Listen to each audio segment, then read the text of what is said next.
Și sunt aproape 23 de milioane. Dă cineva 25 de milioane, mâine o dau. Adică vreau să-mi scot banii. O să spuneți cui.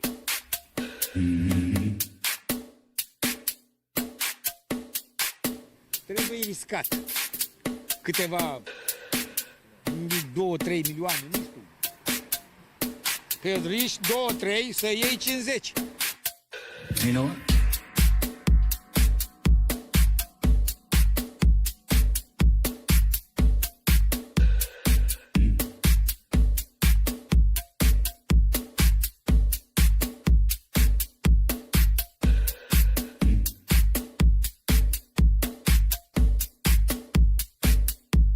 Eu am trecut pe multe bombe, gloanțe, mitraliere, toate am trecut.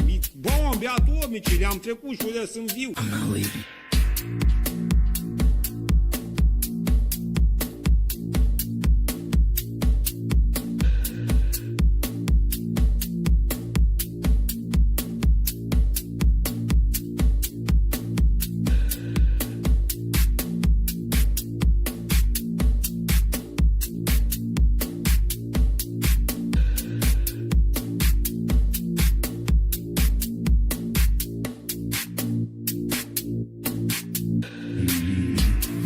And I remain squarely focused on our dual mandate to promote maximum employment and stable prices for the American people.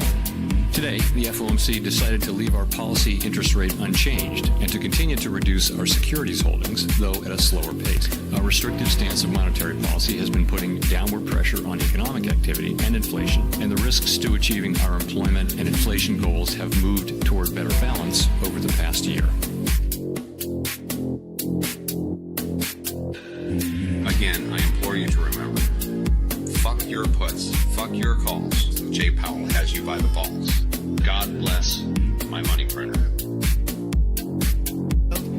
They're eating the dogs, the people that came in. They're eating the cats. Springfield, they're eating the dogs, the people that came in. The people that came in. They're eating the dogs, the people that came in. They're eating the cats. They're eating, You know what? they're eating the pets. I'm not leaving. I'm not leaving. This is, I think, one of the reasons. I'm not fucking leaving. You know, Good thing to say for a city manager. sometimes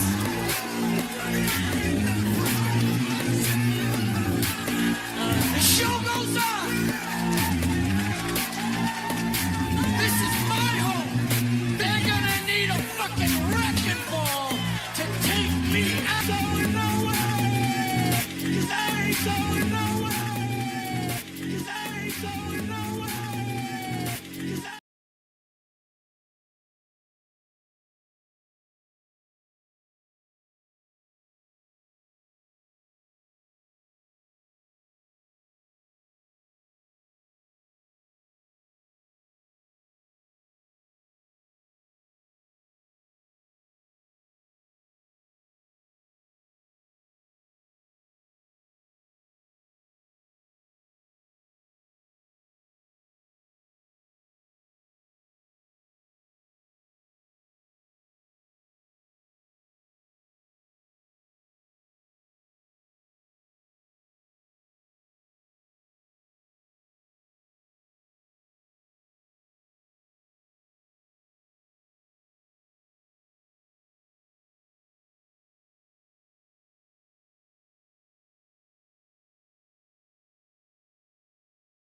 Oh, da, bum, baby, suntem live în seara de cripto, episodul 17 din sezonul 9, mai repede îi zicem seara de criptă, nu? După cum zicea Bacovia în trecut și avea poezii destul de triste despre criptă.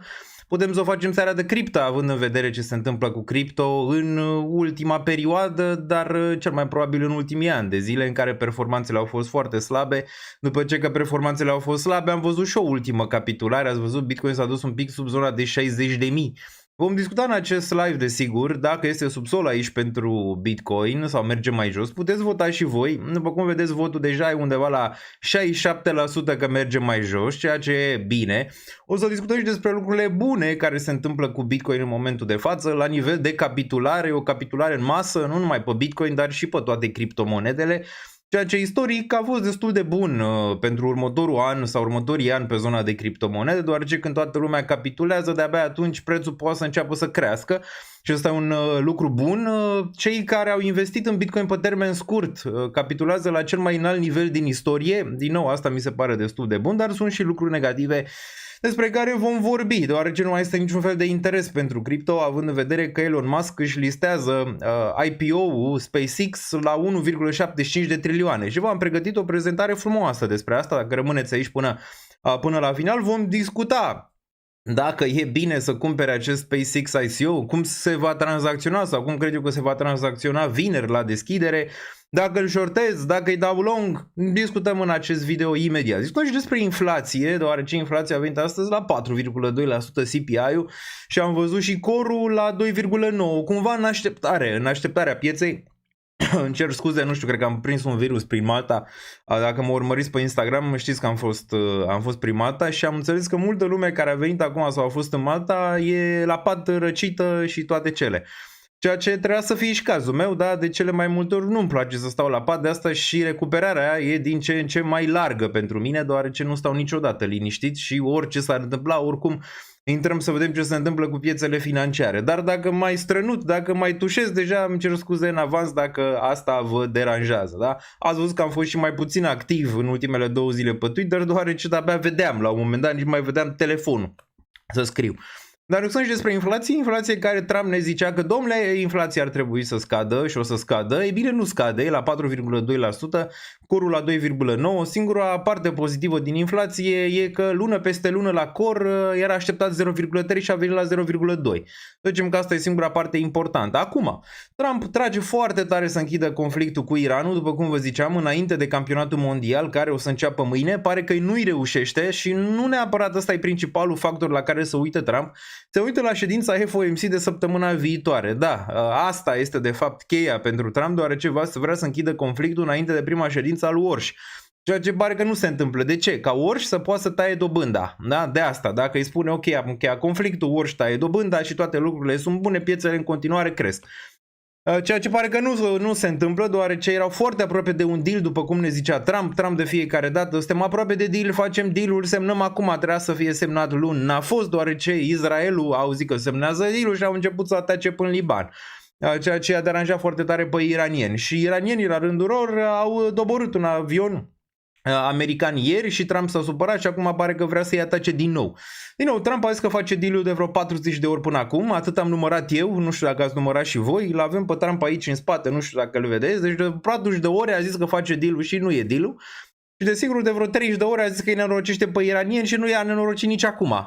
Deci în continuare avem această devatură, piețele financiare nu prea țin cont de ce mai zice Trump la nivel de război, la nivel de Iran. Ați văzut că a urcat foarte puternic, S&P-ul pe la 7600 a pus un top și acum este în corecție. Cripto se ține un pic mai bine, bursa un pic corectează azi, dar overall, oricum, cripto s-a ținut destul de prost, adică foarte prost. Dacă e să ne referim la macro și cum s-a ținut macro și dacă ați văzut ultimul video pe care l-am postat săptămâna trecută, explicam asta, da, o să ne uităm și în acest video și o să explicăm din nou în acest video de ce cripto a avut performanța pe care a avut-o execrabilă, cel puțin momentan, cu toate că dacă te uiți la fundamente, mori acolo, deoarece fundamentele sunt la all-time high. Dacă te uiți pe ETH și la tranzacții, all-time high când au făcut în ultimele 2 bull market-uri și o să ne uităm imediat la asta.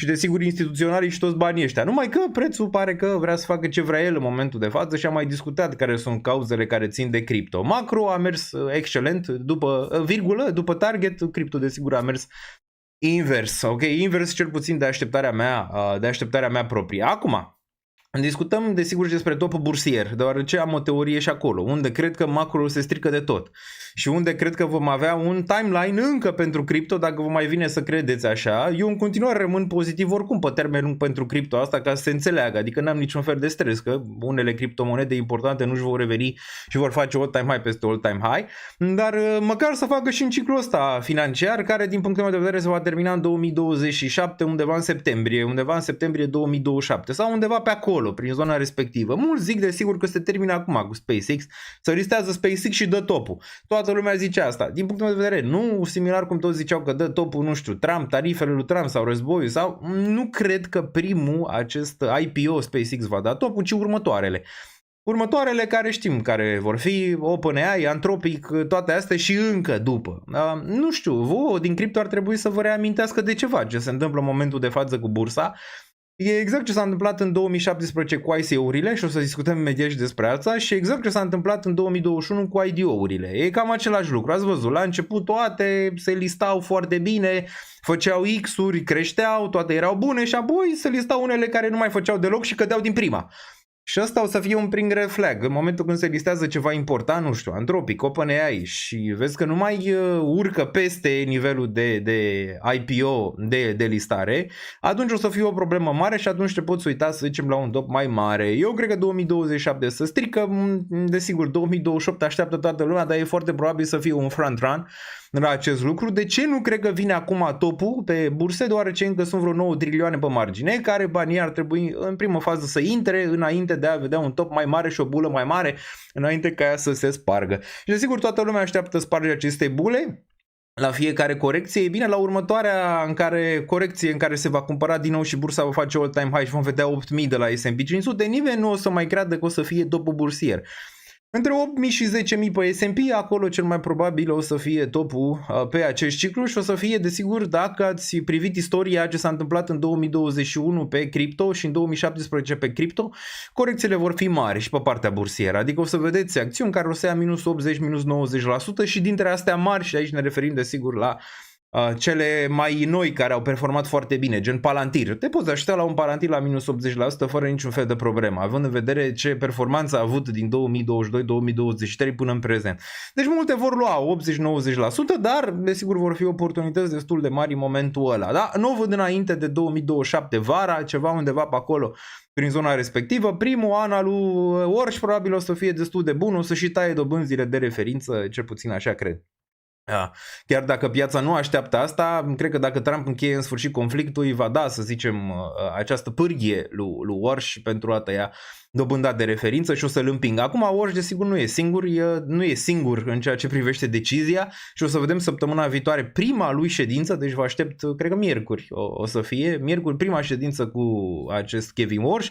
Vedem dacă face și el conferință de presă, ar trebui, având în vedere că e prima, ne uităm și la predicțiile economice pe următoarele 3 luni pe care le va da comitetul. Ziceam că nu decide el singur, are și comitet și din comitetul ăla mai face parte și Jerome Powell, că l-ați auzit încă în intro se va schimba și el. Apropo, pregătesc un nou intro, având în vedere că Jerome Powell nu mai este și multe lucruri de acolo nu mai au niciun fel de sens, o să facem și un alt intro pentru aceste live.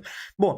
Deci vom discuta despre toate astea în acest live, într-un mod desigur critic, într-un mod destul de bun din punct de vedere al analizei ca de fiecare dată. Luați analiza, treceți-o prin filtrul gândirii voastre. O să vă spun ce am făcut și cu portofoliu și ce am adăugat și poate ce am mai vândut în perioada asta, dar țineți cont, da, că astea sunt deciziile mele, dar eu întotdeauna vi le-am zis, poate alții nu vi le-au zis, așa bune, rele, câteodată bune cum au fost, întotdeauna am fost destul de transparent cu ce decizii am luat în ceea ce înseamnă portofoliu sau în ceea ce înseamnă în ce vreau să investesc, fie că vorbim de acțiuni, fie că vorbim de criptomonede, fie că vorbim de orice altceva.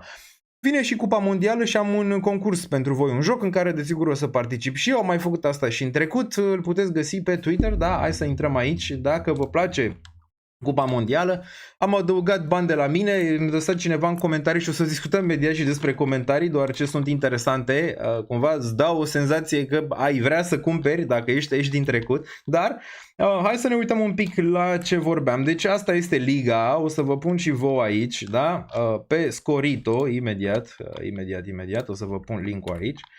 E un Apple downloadat și e gratis. Adică e gratis și puteți juca alături de mine în liga asta. Începe desigur mâine, deci aveți deadline până mâine seară să vă puneți pronosticurile.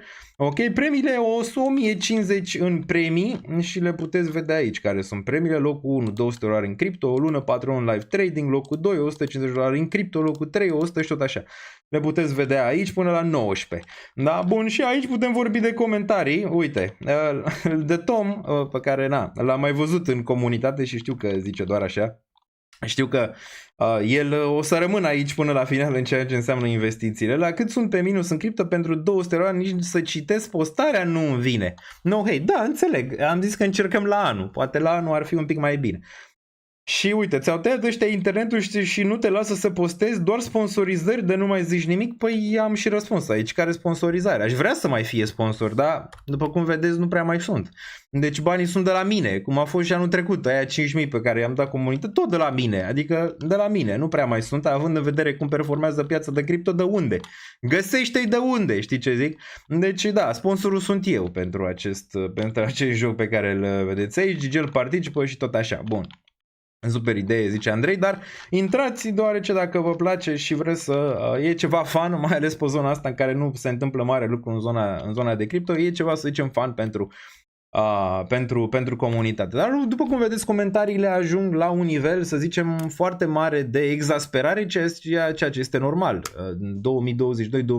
2022-2026, 4 ani în care cripto a avut performanțe, dar slabe versus așteptare. Adică așteptarea era total diferită, macro a stat intact, iar cripto n-a performat deloc. Dar câteodată poți să ai dreptate în legătură cu direcția macro și poți să greșești foarte, foarte puternic în legătură cu direcția unui asset, cum ar fi Bitcoin. Se întâmplă de multe ori, să zicem, în piețele financiare. Asta nu schimbă direcția macro în ceea ce înseamnă cripto, cel puțin pentru mine personal. N-am stres că cripto nu își va reveni, poate să dureze mai mult de data asta și o să o discutăm imediat, deoarece toată lumea acum. M-am și uitat cât pe Facebook, am văzut pe Facebook acum câteva postări cu toată lumea, cumpărăm Bitcoin în următoarea perioadă, nu știu, la 40.000 de exemplu. Deci erau postări pe Facebook de la oameni pe care nu i-am mai văzut și nu aveau legătură cu cripto, se uită la Bitcoin pentru a cumpăra pe la 40.000 sau sub 40.000 în momentul de față. Să facem așa, o istorie a acestui lucru. În 2021-2022 nu prea era nimeni care vrea să cumpere Bitcoin. În 2018-2020 nu prea era nimeni care să scrie pe Facebook să cumpere Bitcoin la nivelurile respective. Ceea ce te duce cu gândul că da, un 40.000 Bitcoin nu e rău, adică nu e rău. De asta și un DCA sub 50.000 ar putea să fie decent. Dar ține cont că e posibil ca lucrurile să se desfășoare mult mai încet față de cazurile precedente, deoarece actorii sunt alții în momentul de față în piețele financiare, retail-ul oricum a trecut prin perioada asta și acum se maturizează. Sunt mulți factori care, dacă Bitcoin se duce la 40.000, la 20.000, ar putea să se recupereze într-un timp mult mai larg, spre o deosebire de ciclu de 4 ani pe care l-am văzut până acum. Deci cu băgare de seamă, dacă mă întrebați în 2022, vă ziceam da, Bitcoin cel mai probabil își va reveni și am și cumpărat împreună la 20.000 și v-am zis că își va reveni până în 2024.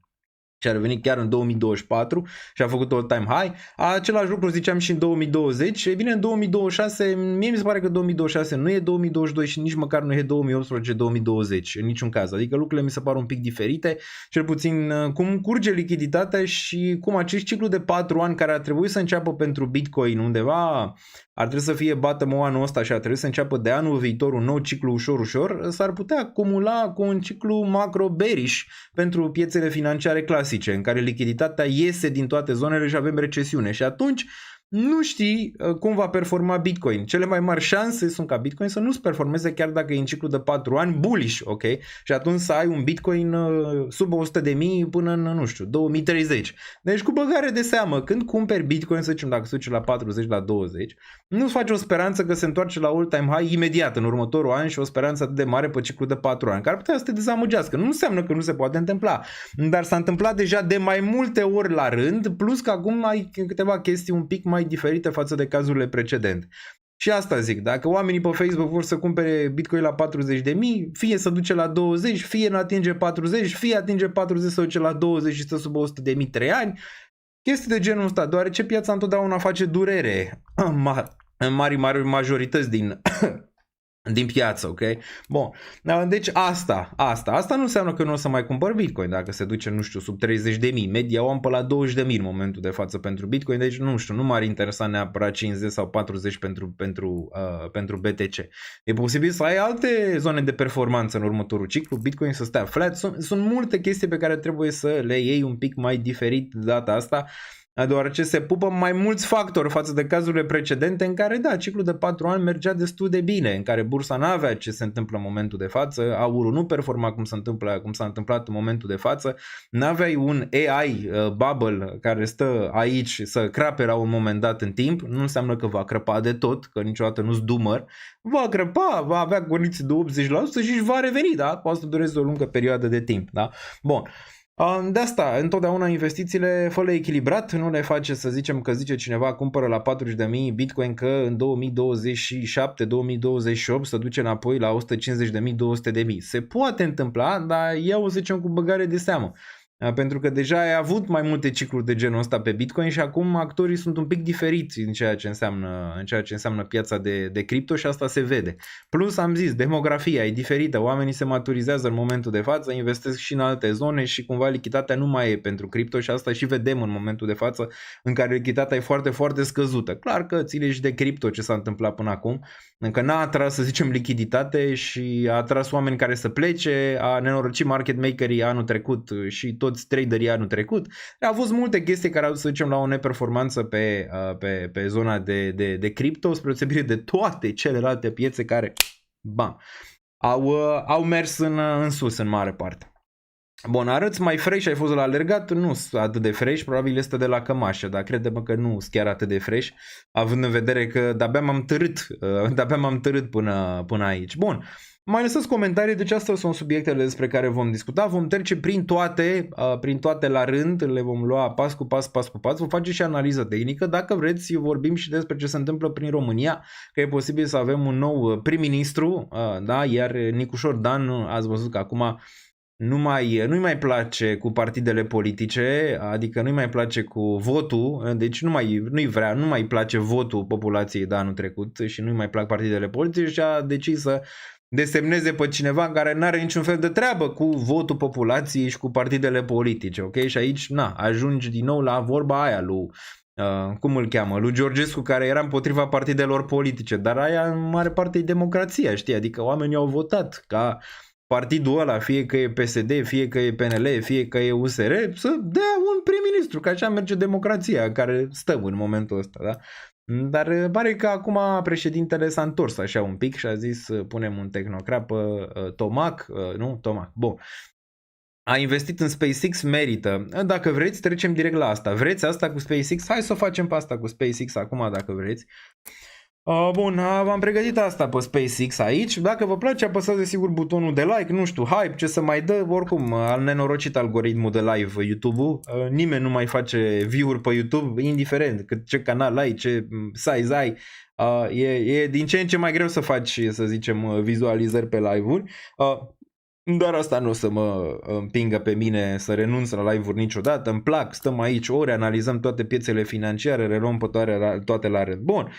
Deci aș investi în SpaceX IPO. Hai să ne uităm aici. În IPO, dacă poți să investești, adică pe la $135 per acțiune unde va fi listarea, nu e chiar rău. Pentru că eu cred că va avea un pump, ok? Cred că va avea un pump inițial. Nu știu dacă vineri sau săptămâna viitoare, rămâne de văzut. Acum, în a investi la listare sau după listare, aici e o poveste diferită. Și uite, hai să-l analizăm din toate punctele de vedere aici, da? Deci tot ce trebuie să știi despre acest IPO care se va lista public pe Nasdaq. Deci pe Nasdaq, ceea ce ăștia de la Nasdaq au schimbat un pic regulile, deoarece n-aveai voie să te listezi imediat. Trebuia să treci până un proces de 3-6 luni de zile, deoarece IPO-urile sunt volatile. Și de ce nu se listează direct în index? Pentru că îți creează volatilitate în index, în indexul respectiv. Acum Nasdaq și pensiile și toți ăștia acumulează. Deci vrei, nu vrei, dacă tu ai Nasdaq, o să ai și SpaceX. Vrei, nu vrei. Adică vrei, nu vrei. Bă, nu-ți place de Elon Musk și ai Nasdaq, o să ai de acum încolo și SpaceX. Bun. Dar dacă revenim aici, deci prețul pe IPO 135, cred că va pompa peste, da, cred că se va duce undeva spre 150. Mă scuzați. Bun, capitalul strâns 75 de miliarde. Asta e cel mai mare IPO din istorie. Evaluarea 1,75 de trilioane. Deci nu există așa listare și imediat facem comparația cu ce s-a întâmplat pe cripto în 2021, deoarece e o comparație destul de bună. Știți etapele alea cu IDO-urile când se listau toate proiectele astea? Prima dată se listau la niște capitalizări mai mici. Nu știu, ai văzut, s-a listat Palantir, Meta, Coin, astea s-au listat la niște capitalizări mici și au crescut pentru că au făcut ceva și au avut profitabilitate și o să vedem imediat mai departe în acest grafic ce profitabilitate are Meta versus ce profitabilitate are SpaceX cu toate companiile care sunt în SpaceX, da? Dar s-a listat la niște valori mai mici, ok? Și apoi investitorii, da, au băgat în Meta și au făcut o profitabilitate mare, inclusiv eu am investit în Meta din 2022-2023 și mi-a făcut o profitabilitate foarte bună, dar era la un nivel de investit, pentru că nu era la 1,45 trilioane cât e momentul de față Meta, ci era mult sub 1 trilion, adică era la un nivel destul de bun pentru un investor să se gândească, ok, să te uiți la toți indicatorii ăștia economici ai companiei și să zici, da, e bun de investit, ăsta va crește destul de bine, da? Dar nu e cazul SpaceX, având în vedere că se listează la 1,75 și de aici și comparația cu cripto. Știți că în 2021 IDO-urile alea toate veneau fie pe Binance, fie pe altceva, fie pe orice, să listau. La început, ați văzut, să făceau X-uri, imediat la listare se făcea, era FOMO, investitorii de retail intrau, mergea. Pe urmă, după vreo 3-6 luni de zile, n-a mai mers, orice să lista pica, deoarece nu mai era suficient capital ca să poată să împingă, tot capitalul era strâns doar în alea mari și apoi ai avut un top al pieței, exact, ai avut un top al pieței. Similar s-a întâmplat și cu ICO-urile din 2017, exact la fel. Ai avut Icon care a făcut 100x, 1000x, ok, ai avut, nu știu, EOS care a fost cel mai mare ICO atunci pe vremea respectivă. S-a dus foarte sus, dar EOS a și marcat un pic topul, deoarece s-a listat la o capitalizare mult prea mare și nu numai asta, n-a mai putut să atragă lichiditate, a avut un pump inițial și apoi a picat și n-a mai putut să facă nimic, da? Similar și aici, ai o evaluare la 1,75 de trilioane, tickerul o să fie SPKX, o să fie pe Nasdaq, vineri 12, deci probabil undeva la ora 4:30 ora României. Dacă se întâmplă ceva, poate vă fac și un video, un short, rămâne de văzut. Deci preț IPO alocare 135, preț la listare deschidere poate fi diferit pe bursă. Acum, mergem mai departe. Ce include acest SpaceX? Păi include Space, Falcon, Dragon, Starship, adică rachetele lui Elon Musk, Starlink-ul, internetul, care ăsta e destul de profitabil și cred că e cel mai profitabil, ne uităm imediat, dintre toate business-urile care sunt aici. EAX, XAI și Grok, aici se poate vedea, asta e printre cele mai neprofitabile de până acum și o gaură de bani, iar Tesla nu este în SpaceX. Acum, ce cred că se va întâmpla, cred că Tesla va intra în SpaceX în următorul an 2. Nu e chiar ușor să faci acest merge, dar cred că Elon până la urmă îl va face. Ok, în următorul an, 2 e posibil Tesla să nu există și să ai toată compania care se numește direct SpaceX și atunci da, putem vorbi de o altă evaluare. Dar momentan se poate observa aici, astea sunt companiile. Acum hai să ne uităm la venituri pe 2025, da? În Starlink 11 miliarde, SpaceX-ul 4 și AI-ul ăsta, adică XAI 3. Total 18,67 de miliarde, atât. Deci astea sunt veniturile pe 2025, da? Țineți cont de asta că mergem un pic mai jos și vedem.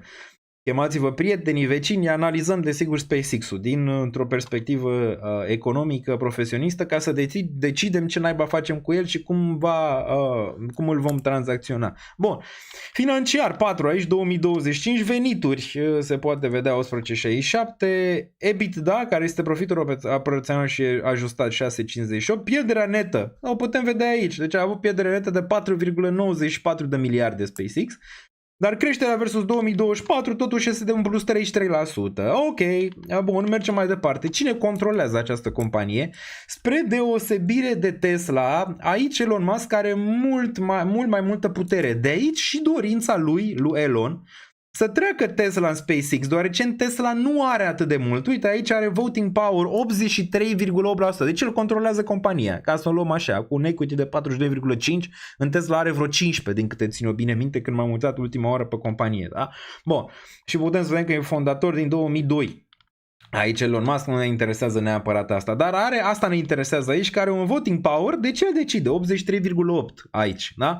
Deci el decide și el decide ce se întâmplă mai departe cu compania. Bun, și asta e un punct important aici, deoarece dacă cumperi SpaceX, mergi pe o încredere oarbă în Elon Musk. Asta cumperi de fapt, o încredere oarbă în Elon Musk, care va fi, clar, trilionar, nu? Având în vedere că, uite, pachet estimat al lui Elon 744 de miliarde.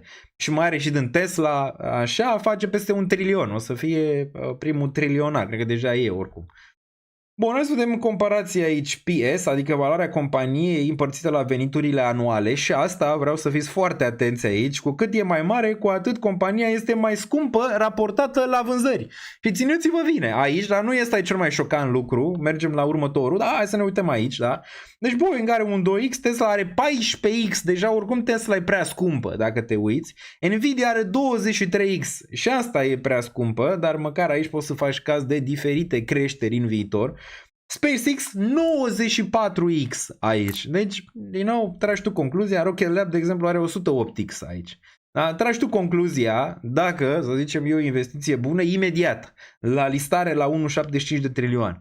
Bun, revenue, și aici asta e partea interesantă și dăm un zoom, ca să o vadă toată lumea, da? Dăm un zoom aici, revenue aici, deci dacă până acum, să zicem, zici, ok, hai că poate mă gândesc, te uiți la revenue versus alții și zici așa, SpaceX are revenue 18 miliarde, Tesla are 94 de miliarde, Nvidia are 130 de miliarde și Meta are 200 de miliarde. Iar SpaceX, ăsta, care are 18, da, de 10 ori mai puțin decât Meta, se listează peste Meta. Adică se listează peste Meta. Înțelegi ce vreau să zic? Deci nu e mai mult un hype, să zicem, în ceea ce înseamnă acest IPO, venit din faptul că Elon Musk știe să joace jocul, știe că suntem în finalul unui ciclu economic, știe că investitorii sunt foarte pe risk on în momentul ăsta, doar pe acțiuni, cripto nu mai au, alea nu mai au, pică și metalele, pică toate, nu prea mai au în ce, știe că sunt pe margine 9 trilioane de dolari, ok? Și zice ok, îl listăm într-un top bursier, nu înseamnă că e imediat topul și am discutat, nu cred că SpaceX va da topul, va da o corecție, cel mai probabil, pe care deja o vedem aici, da? Bun, deci revenue versus alții, na, SpaceX este mult mai mică la venituri decât mega cap-urile tech aici. Acum, că ar putea în viitor, absolut, da, absolut, dar capitalizarea acum nu stă un 1,75 de trilioane, ci un value pentru a cumpăra SpaceX ar fi spre 1 trilion și sub 1 trilion. Ăla ar fi value. Ok? Deci dacă se duce sub 1 trilion, poți să găsești value, deoarece, zici, în următorii 5 ani va atinge această zonă de venituri aici. 2 secunde. Să închid lucrurile de pe aici să nu ne deranjeze. Bun, deci poți să zici, da? Poți să zici că în 5 ani de zile sau în 10 ani de zile ajunge să facă 1 trilion în profit. Habar n-am, dar mai e până acolo, asta zic. Mai e mult până acolo. Acum, când poți vinde acest IPO? Deci dacă ai investit în IPO și ați văzut că Elon a făcut o mișcare 20-30% de prima dată în istoria, dar la retail, ok? Doar ce a zis, bă, retail-ul până acum a investit în cripto, în astea, pentru că nu putea intra în aceste IPO-uri. Hai că dau eu 20-30%. De ce a fost o mutare bună? Ca să facă pump and dump. De asta, doar ce știe că retail-ul, dacă acțiunile sunt blocate și ele sunt blocate, uite, Elon Musk și insiderii majori au lock-up 366 de zile, unele acțiuni restricționate pot începe să vândă după primul raport trimestrial în tranșe de până la 20% doar, deblocarea etapizată nu clasic, 180 de zile pentru toți în afară de Elon. Aici, ok? Se poate vedea aici. Deci a zis, bă, dăm la retail, cât poate să cumpere retail-ul? Scădem de la 100.000, 200.000 cât era minim, scădem la $2.000 și atunci poate să intre retail-ul ca lumea. Că ăsta îți pompează, dacă n-ai, să zicem, vânzare în primele minute, în primele ore, în primele zile a acestui SpaceX, el va pompa, pentru că dacă nu se vinde, plus că intră și în Nasdaq direct, da? Și cumpără și ea, că vor, nu vor. Deci concluzia care e aici, ca să o facem destul de simplă? De investit aici e un risc destul de mare, adică să investești la acest IPO când după ce se listează la 150, cât va fi, probabil va fi 150 sau chiar mai mult, ok, eu prevăd un 15-20% pump, nu știu dacă în prima zi, dar ulterior, ok, la listare. Dacă cumperi pumpurile respective, ai șanse foarte, foarte mari să fii exit liquidity pentru băieții ăștia de aici la un moment dat în timp, ok? Poate nu imediat. Bun, deci va pompa la început, cel puțin asta cred, având în vedere ce structură a făcut Elon pentru acest IPO, că a dat la retail vreo 20-30% și tot așa, ok, din treaba asta, ca să împingă retail-ul, să vină cu FOMO, să vină din spate cu toate chestiile astea pe care le-a văzut în cripto în trecut, de asta zic, sunt sigur că a analizat ce s-a întâmplat cripto 2021-2007 și a zis, ok, hai să facem pe bursă acum și asta se întâmplă în momentul de față la un alt nivel, ok, la un alt nivel, doar acesta se zicea 1,75 de trilioane. Acum, pe termen lung e o investiție bună, zic eu, având în vedere că și cel mai probabil în următorii 2 ani și Tesla va face parte din SpaceX. Așa, și cred că da, cred că viitorul este spațiu aici, ce vrea să facă Elon, cred că AI-ul și el este viitorul și plus că are și alte investiții. SpaceX și Elon în mai multe companii. Și cred că da, cred că SpaceX va ajunge la un moment dat să bate și Meta la revenue, dar nu în următorii 5 ani. Adică e un bet pe termen mai lung aici în ceea ce înseamnă asta, având în vedere că spațiul știți cum e. E costisitor, e foarte, foarte costisitor. Dar nu pot să pariez pe termen lung în detrimentul lui Elon. Cred că va fi o investiție bună, dar nu acum. Acum o să fie un exit pentru Elon și băieții lui, după cum vedem aici și după cum v-am arătat până acum. Cât va pica la un moment dat, vom vedea cât va pica, dar o investiție bună ar fi sub 1 trilion. Când va veni acel crash bursier, dacă SpaceX să duce 1 trilion capitalizare sub, e bine. Acum, la nivel de short, long, ce se întâmplă, nu v-aș recomanda atât de tare să tranzacționați prima zi dacă nu aveți experiență în piețe sau mai ales cu leverage. Încercați spot, acum multe de-astea de cripto, multe exchange-uri de cripto pe care le vedeți și în descriere, poți tranzacționa acțiuni, inclusiv pe Binance am văzut că au băgat acțiunile de tokenizate, da? Ai și pe alte exchange-uri, ai și pre-IPO, adică poți să tranzacționezi pre-IPO și pe Hyperliquid, dar și pe alte exchange-uri, dar mare grijă, fără leverage dacă îl tranzacționezi în prima zi. Și m-aș gândi așa, dacă se duce 20% peste, adică la listare, m-aș gândi la niște poziții de short, dar într-un scenariu în care am, să zicem, niște confirmări. Confirmarea ar fi, nu știu, vezi în primele 5 ore de tranzacționare că îți pierde 21 sau 9 EMA pe 1 hour și găsește rezistență și apoi te-ai putea gândi. Dar aviz amatorilor, ok?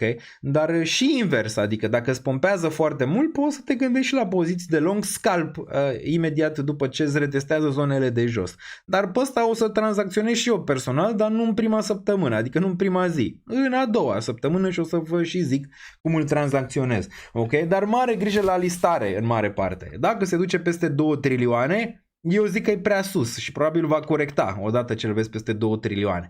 Încearcă să-ți faci intrările, fie că shortezi, fie că dai long, etapizat, adică ia 3 intrări, toate pe spot, adică nu te apropia de leverage, pentru că ăștia o să aibă volatilitate foarte mare și o să înceapă să te scoată, dar privești așa, ok, dacă se listează peste 2 trilioane, mi se pare prea sus, atunci poți să te gândești pe poziții de short, dacă totuși se listează sub, adică se duce sub 1,5 trilioane, atunci poți să te uiți pe niște poziții de long, deoarece probabil va avea un bounce, ok? Cam așa poți să o gândești, dar desigur trebuie să te uiți și pe grafic și trebuie să ai și experiență pe grafic fix în momentul ăla când se listează, ca să înțelegi cum evoluează prețul în timp real. Dar așa aș gândi eu cel puțin la listare, v-am zis, nu cred că o să o tranzacționez la listare, o să mă uit să văd ce volatilitate are, dacă totuși văd un setup bun, adică dacă îți urcă peste 2 trilioane și văd niște chestii bune, e posibil să iau un short cu măcar, nu știu, un 30% din suma pe care aș vrea să o bag inițial și apoi să fac scale-in pe short-ul respectiv,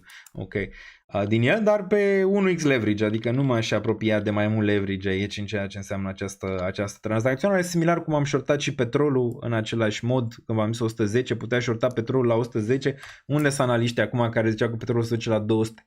La 250, am zis 110, 115, alea erau zone foarte bune, 120 erau zone foarte bune de shortaj, cred că a atins zona aia de 7 ori. Deci ăla era cel mai profitabil trade din ultimele luni, ăla era în mare parte, dacă shortai petrol acolo, în 110-115 făceai mereu profit din zona respectivă. Bun. Bun. Nu fiți naivi să fiți backholders pe ani de zile.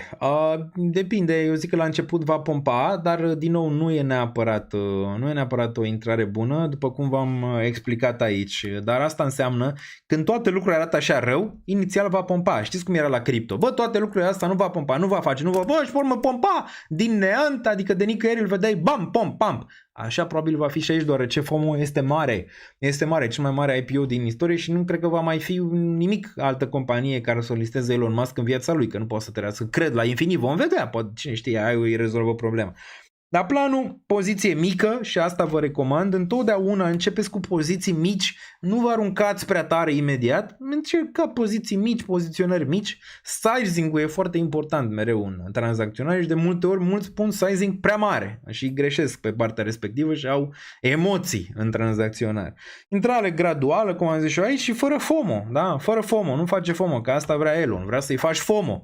Vrea să-i faci FOMO, să-i cumperi reacțiunea și pe urmă el să lichideze niște poziții. Oricum el deja face opțiuni, stai liniștit. Din day one îți face opțiuni Elon. Că de asta au fost inventate opțiunile. Nu neapărat să le tranzacționezi opțiunile, pentru ăștia au fost inventate, pentru băieții ăștia de aici. Da? Pentru Elon și pentru ăștia care au capital foarte, foarte mare. Smoke Black, ce mai verificat și butonul de like. Dacă vă place, nu vă obligă nimeni, nu va obliga nimeni niciodată la nimic aici, dar din nou aș aprecia dacă o faceți, dacă vreți să apăsați butonul de like. Deci ați înțeles, da, cu acest aveți butonul de like aici sau hype sau ce naiba să mai da acum. Ați înțeles ce se întâmplă cu acest IPO și de ce aveți mare grijă pe termen lung, da, dacă vrei să deții pe următorii 5 ani, poți să cumperi și la listare, nu e o problemă și să-ți faci un DCA din zonele de jos. Dar dacă nu poți să ții 5 ani de zile și să vezi cum scade, mai bine aștepți o corecție mai mare. Care ar fi corecția, având în vedere unde e în momentul de față, se înțează la 1,75, dacă se duce măcar la sub 1 trilion, el, dacă te uiți aici, atent, el ar fi trebuit să listeze mult sub 1 trilion. Deci eu cred că o valoare, să zicem, reală, bună, pentru acest IPO ar fi fost undeva pe la 500-700 de miliarde, pe acolo pe undeva. În zona respectivă. Fair game. Da, mai aproape de 500 de miliarde. Dar având în vedere că ești într-un hype mare și oamenii pariază pe viitor și ce ar putea face Elon în viitor cu SpaceX, capitalizarea e unde e. Nu e într-un moment bun. Acum te uiți și la ETH, da? ETH care a avut un moment foarte bun. 2021 s-a dus la 4.850 de dolari. De la vreo 100 de dolari, unde am și cumpărat în 2020, a făcut foarte multe X-uri din zona respectivă, dar apoi tehnologia n-a ținut pasul, blockchain-ul n-a ținut pasul cu ce s-a întâmplat cu ETH și la 4.000, s-a dus la 4.850. Și acum stă într-un lateral de mult timp, dar acum e fix momentul ăla, dacă ai încredere într-o investiție de genul ETH, e fix momentul ăla de care vorbeam de atâta timp, în care vezi tehnologia că urcă și prețul scade, fix asta. Și hai să ne uităm un pic la ce voiam să zic în legătură cu ETH și mergem pe daniență.ro. Deci la SpaceX, oricum o să mai discutăm despre el, dacă am asta ideea, v-am analizat tot grafic ca să-l aveți acolo, puteți să dați rewind înapoi și să vă uitați după ce se termină acest live. Bun, deci la ETH, dacă te uiți istoric, ești fix în momentul ăla în care tehnologia în sfârșit urcă și urcă mult, iar prețul scade. Acolo vrei să fii atent dacă ești pe termen lung și vrei să acumulezi pe termen lung, ok? Și am mai acumulat ETH? Da, am mai acumulat, dar am și vândut. Imediat vă zic imediat ce am făcut, da? Bun. Ca să fie transparență totală. Bun, dacă ne uităm aici, da, deci Ethereum procesează mai multe active ca niciodată, dar prețul rămâne blocat. Cum bine asta? Se întâmplă de multe ori în piețele financiare în care un asset nu e în concordanță, fie e prea sus, fie e prea jos. Uite, de exemplu SpaceX e prea sus în legătură cu ce face în momentul de față. ETH, din punctul meu de vedere, și e și un caz că n-ar fi așa și imediat îl discutăm și pe ăla, ar trebui să fie mai sus, da? Și ne uităm aici, numărul adresurilor active zilnic se află aproape de cele mai ridicate niveluri din istoria rețelei.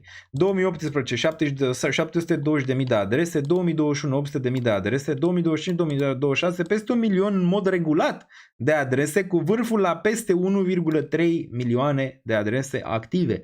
Cu alte cuvinte, Ethereum procesează astăzi mai multă activitate reală decât în timpul ultimelor două piețe bull majore. Cu toate acestea, prețul ETH se tranzacționa în jurul valorii de 1600 de dolari, mult sub maximele istorice, cred că e minus 70%, dacă ne uităm, 60-70%.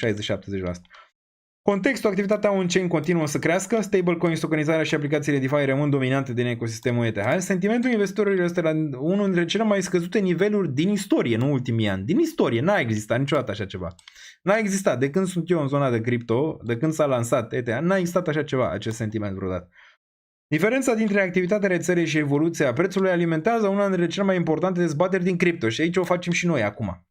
Pentru sceptici, piața transmite că utilizarea rețelei nu se traduce automat în valoare pentru ETH. Ăștia sunt scepticii. Și pentru susținători, actuala divergență sugerează că fundamentele Ethereum sunt mult mai puternice decât reflectă prețul și că piața ar putea subevalua activ. Acum, adevărul întotdeauna este la mijloc în ceea ce înseamnă asta, dar înțeleg și scepticii ce zic aici, că piața transmite că utilizarea rețelei nu traduce automat în valoare pentru ETH. Dar dacă ea continuă să crească și vezi valoarea rețelei care se duce la 10 milioane, din punctul meu de vedere de tranzacții, și asta probabil se va întâmpla cu toată tokenizarea care vine și DeFi pe ETH și în următorii 5 ani și multe companii acum încep să folosească blockchain la scară mai largă, și imediat vă arăt și știrea, cred că va conta. De ce? Până la urmă se ar și fiurile alea, că-s mici, că-s așa, dacă e suficient de mare network efectul și atât de importantă rețeaua, să zicem așa, ETH, se va reflecta și în preț la un moment dat. Și de asta și instituționalii în continuare dețin foarte mult ETH și nu cred eu că dețin degeaba. Deci înțeleg și povestea lor, a scepticilor, dar nu o văd să zicem totală. Adică dacă ETH chiar reușește să facă ce își propune, eu cred că și ETH, adică dacă Ethereum își propune să facă ce își propune, cred că și ETH, adică moneda din spate, care securizează, și ăsta e un punct fix, securizează rețeaua, ar trebui să crească, deoarece securitatea ține și de prețul pe care îl are ETH, da? Bun, în prezent Ethereum are una dintre cele mai mari discrepanțe dintre utilizarea rețelei și performanța prețului de întreaga sa istorie. Și sunt absolut de acord, toată lumea renunță în momentul de față. E un trade contrar în momentul de față, contrarian, și cred că e un trade bun pe care ai vrea să-l faci cel puțin pe cripto, dacă ți-a zis ceva istoria, în ceea ce înseamnă sentimentul. Sentimentul care, nu știu, cred că singura dată când am văzut așa sentiment a fost în 2018, pe acolo pe undeva, adică prin zona în care totul părea pierdut, totul părea mort, totul era pierdut, totul părea că nu-și mai revine niciodată. Și ne-a luat ceva timp, ne-a luat vreo 2 ani și un pic să ne revenim din 2018 în 2020, după perioada aia de sentiment low, dar după cum ați văzut, cripto nu moare și nu cred că va muri nici de data asta, în niciun caz, iar Ethereum probabil va avea o performanță foarte bună și mențin că va fi și la 10.000 și peste 10.000 în viitor, pe o probabilitate foarte bună. Așa, și discutăm imediat și pe grafic, ne uităm imediat pe grafic la Ether. Fundamentele bune, înțeleg și scepticii de aici, am mai vorbit și noi de asta, că dacă se tokenizează 10 miliarde pe ETH nu înseamnă că valoarea aia se duce neapărat în ETH, dar odată ce crește valoarea rețelei, ulterior o să crească și valoarea monedei, deoarece este ceva prea important, să zicem, ca să nu securizezi rețeaua respectivă dacă îți ține 10 trilioane, 15 trilioane, 20 de trilioane pe ea. Pentru că cu cât mai mult se deține ETH, cu atât mai secure și mai bună este rețeaua. Da? Cred că am făcut înțeles destul de bine și de asta cred că scepticii, da, înțeleg scepticismul lor, dar nu cred că au, să zicem, ceva 100% clar din punctul ăla de vedere. Da, să zicem, adevărul este la mijloc, dar balanța înclină mai mult pentru ETH să urce în viitor decât să, nu știu, stagneze la $1.000 la infinit. Bun. Bun. Deci, tehnologia urcă, s-a dovedit, nu numai la tranzacții și la alte lucruri, la ce se construiește pe rețea, ai prețul care scade, ești fix în zona respectivă în care vrea să fii atent, sentimentul este cel mai jos, toată lumea vrea să plece, toată lumea vinde ETH, dacă ai încredere pe următorii ani, eu zic că prețurile astea ar fi destul de bune. Și aici mă duce cu gândul că am cumpărat din nou ETH la 1590, după ce, desigur, am și vândut, după cum am zis în live-ul precedent, 3,8% din poziție de ETH și 1% din poziția de BNB pentru a cumpăra Hyperliquid, 2%, repet, 2%, ca să înțeleagă. Am mai zis și în cazurile trecute când am luat TIA, am zis 1,6%, poate nu s-a auzit. Hyperliquid, 2%, nu 20, nu 30, nu 50, nu 80, nu 99%, 2%. Am luat Hyperliquid, 1,8% în TAO și 1,8% în Ondo, ceva de genul ăsta, care o să fie reflectat și în portofoliu pe care îl găsiți de fiecare dată în secțiunea de Patreon, dar întotdeauna v-am zis și aici ce cumpăr și ce dețin. Okay? De ce am făcut mutarea asta? Pentru că aveam prea mult în ETH. Nu înseamnă că dacă vând din poziția de ETH nu mai am încredere. Aveam prea mult și acum deja oricum am din nou prea mult și n-am vrut să folosesc poziția de cash. Poziția de cash care mai aveam vreo 11-12% cash pentru că atât aveam. N-am retras mai mult în piață, ceea ce ar fi fost o mutare mai bună, da? de făcut dacă te uiți în spate, e ușor de zis. Dar neavând cash, având ETH care era profitabil și BNB care era foarte profitabil, așa cu prețul pe la $240, am zis ok, vând unul ăsta din ăsta și am și pe Hyperliquid și pe Ondo și pe Tau. Împărțit în felul ăsta, deoarece pariez foarte tare pe un bull market pe următorul ciclu pe zona de utilitate din zona de blockchain și aici rămâne de văzut care din layer 1 sau din zonele astea de Oracle și toate cele vor avea performanțe și care nu, deoarece nu toate vor avea performanțe în viitor, da? Bun, deci am luat 2 la asta. Acum, cât aș vrea să am overall din portofoliu în Hyperliquid? Nu mai mult de 5%, se repete din nou. Nu mai mult de 5%, ok? Ca să se înțeleagă. Încă o dată, nu mai mult de 5%. Ok, nu mai mult de 5% din portofoliu overall și băgăm niște ce aici. După cum vedeți, papai, spanac, băgăm puternic. Am fost în Malta la satul lui Papai, Marinaru, așa ca să-mi da putere să trec pe perioada asta nocivă, grea, care îmi place, nu pot să zic că nu-mi place neapărat. Lucrurile grele întotdeauna sunt benefice pe termen lung, lucrurile ușoare de cele mai multe ori nu ți aduc atât de mare rezultat. Bun, dar apoi dacă ETH a picat unde voiam să cumpăr, adică sub 1600, am cumpărat din nou, după cum vă ziceam că o să cumpăr și acum vom vedea cât o să trebuiască să fac procentajele, probabil s-a întors din nou spre 37%, iar poziția de cash e pe la 8% în momentul de față. E destul de scăzută și dacă mai avem câteva dipuri de genul ăsta, dacă mai avem un dip la ETH sub 1000, s-a dus naiba poziția de cash și aia e. Trebuie să aduc bani de acasă. Vând ce mai am pe aici, ok? Vând tot. Vând ceasul ăsta. Apropo, ceasul ăsta l-am luat fix când ETH și-a făcut all-time high, cred că 22 august. Da? Deci îl vând, nu e niciun fel de problemă. Bam, îl vând, papa, la revedere, iau ETH de banii aia, când face ETH all-time high, iau alt ceas. Ok, bun. Bun. Bitcoin la final de an între 35-40 și imediat intrăm și analizăm să vedem ce s-a întâmplat și de ce ne-am dus direct în zona de 60.000 și am străpuns suportul de la 65. Dar asta era ideea. V-am zis și ce am mai acumulat ETH și am mai vândut un pic pentru a lua și aceste trei monede pentru a-mi forma un portofoliu bun. Teza mea o găsiți în Patreon pentru 2026-2030 în legătură cum cred că va performa toată piața de cripto și ce se va întâmpla. Din nou am o idee diferită în ciclul ăsta față de ciclurile precedente și merg pe ea, deoarece eu cred că asta se va întâmpla în final. Acum cât va dura vom vedea, dar eu cred că asta se va întâmpla, adică cred că Bitcoin nu va fi principalul actor în următoarea zonă de bull market, ci zona de utility, vedem ETH sau Hyperliquid sau vom vedea care conduce de fapt bull marketul, dar odată ce începe și odată ce toată lumea scade de acord că în sfârșit blockchain-ul și ETH și Solana și toate astea au relevanță în sfera economică, odată ce toată lumea înțelege că se trece Clarity Act-ul și banii poate să intre, când toată lumea înțelege lucrurile astea, ar trebui să ai un raliu mai mare pe zona de utility decât pe zona de Bitcoin Store of Value. Și e normal. E normal să se întâmple asta în orice piață, s-a întâmplat în orice piață. Când ea se maturizează, la început, da, la începutul unei piețe, cel mai probabil ai cel mai performant moneda principală, cum ar fi aur, cum a fost aurul din trecut, care performa excelent. Pe urmă au venit acțiunile și au tot mâncat. Au tot mâncat, dar până când au făcut și alea ceva concret. A durat ceva până când au trecut în boom, bust. Dar cred că odată ce va începe următoarea zonă de bull market, vom vedea când, v-am zis, timeline-ul ar fi până în 2027. Nu cred că zona de cripto va merge invers de macro, cu toate că acum aveți că Bitcoin merge diferit. Deci se poate întâmpla așa, asta probabilitatea e mică din punctul meu de vedere. Ok? Așa. Dar cred că când va începe un raliu puternic pe zona de utilitate de blockchain de cripto, nu va ține 3 luni, nu va ține 6 luni, nu va ține 1 an, ci va ține vreo 5 ani. Da, ați auzit bine, 5 ani, eu așa-l văd, că va ține 5 ani de zile și nu o să fie neapărat urcări parabolice mereu în fiecare zi, ci o să fie un pic mai stabile și mai echilibrate. De ce? actorii s-au schimbat, structura pieței s-a schimbat, multe lucruri s-au mai schimbat. Unele exchange-uri nu mai au acum 70% și nu o să mai aibă 70% din piața de criptomonede și tot așa, și tot așa, și tot așa, și tot așa. Okay? Și mai sunt convins de un lucru. Cred că în următorii 10 ani și e departe, multe bănci sau instituții financiare vor fi amendate masiv că au manipulat cripto în 2025-2026, similar cum au manipulat metalele în 2000, undeva în 2010, 2011, 2012 până în 2020 și au luat amenzi Bank of America și toți ăia.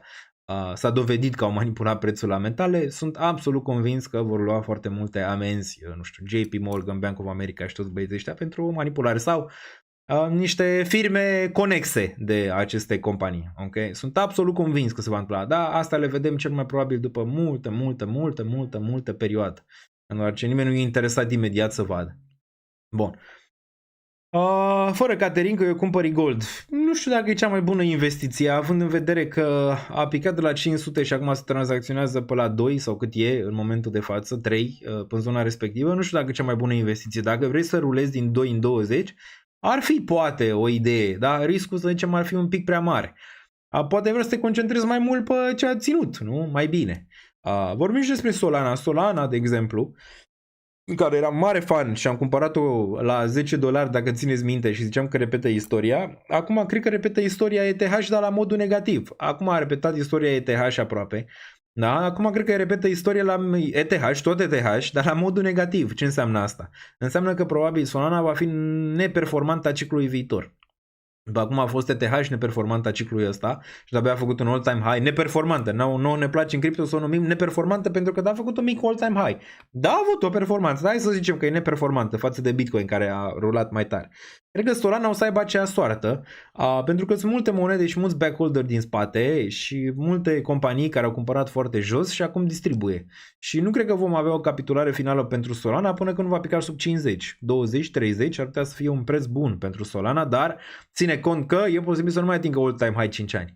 Similar cum a făcut ETH. Deci probabil va intra într-un range mare. La un moment dat va atinge, dar cel mai probabil va dura mult timp. Mult timp pentru Solana să-și reacumuleze supply-ul, similar ca pe ETH. La ETH are cine să reacumuleze supply-ul, cumpără nebunul de Tom Lee, desparge și mai cumpără și ETF-urile când nu vând.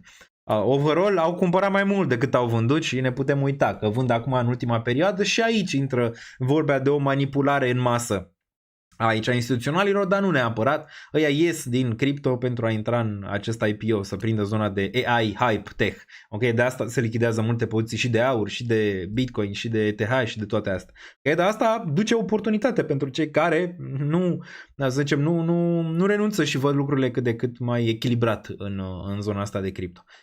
Bun.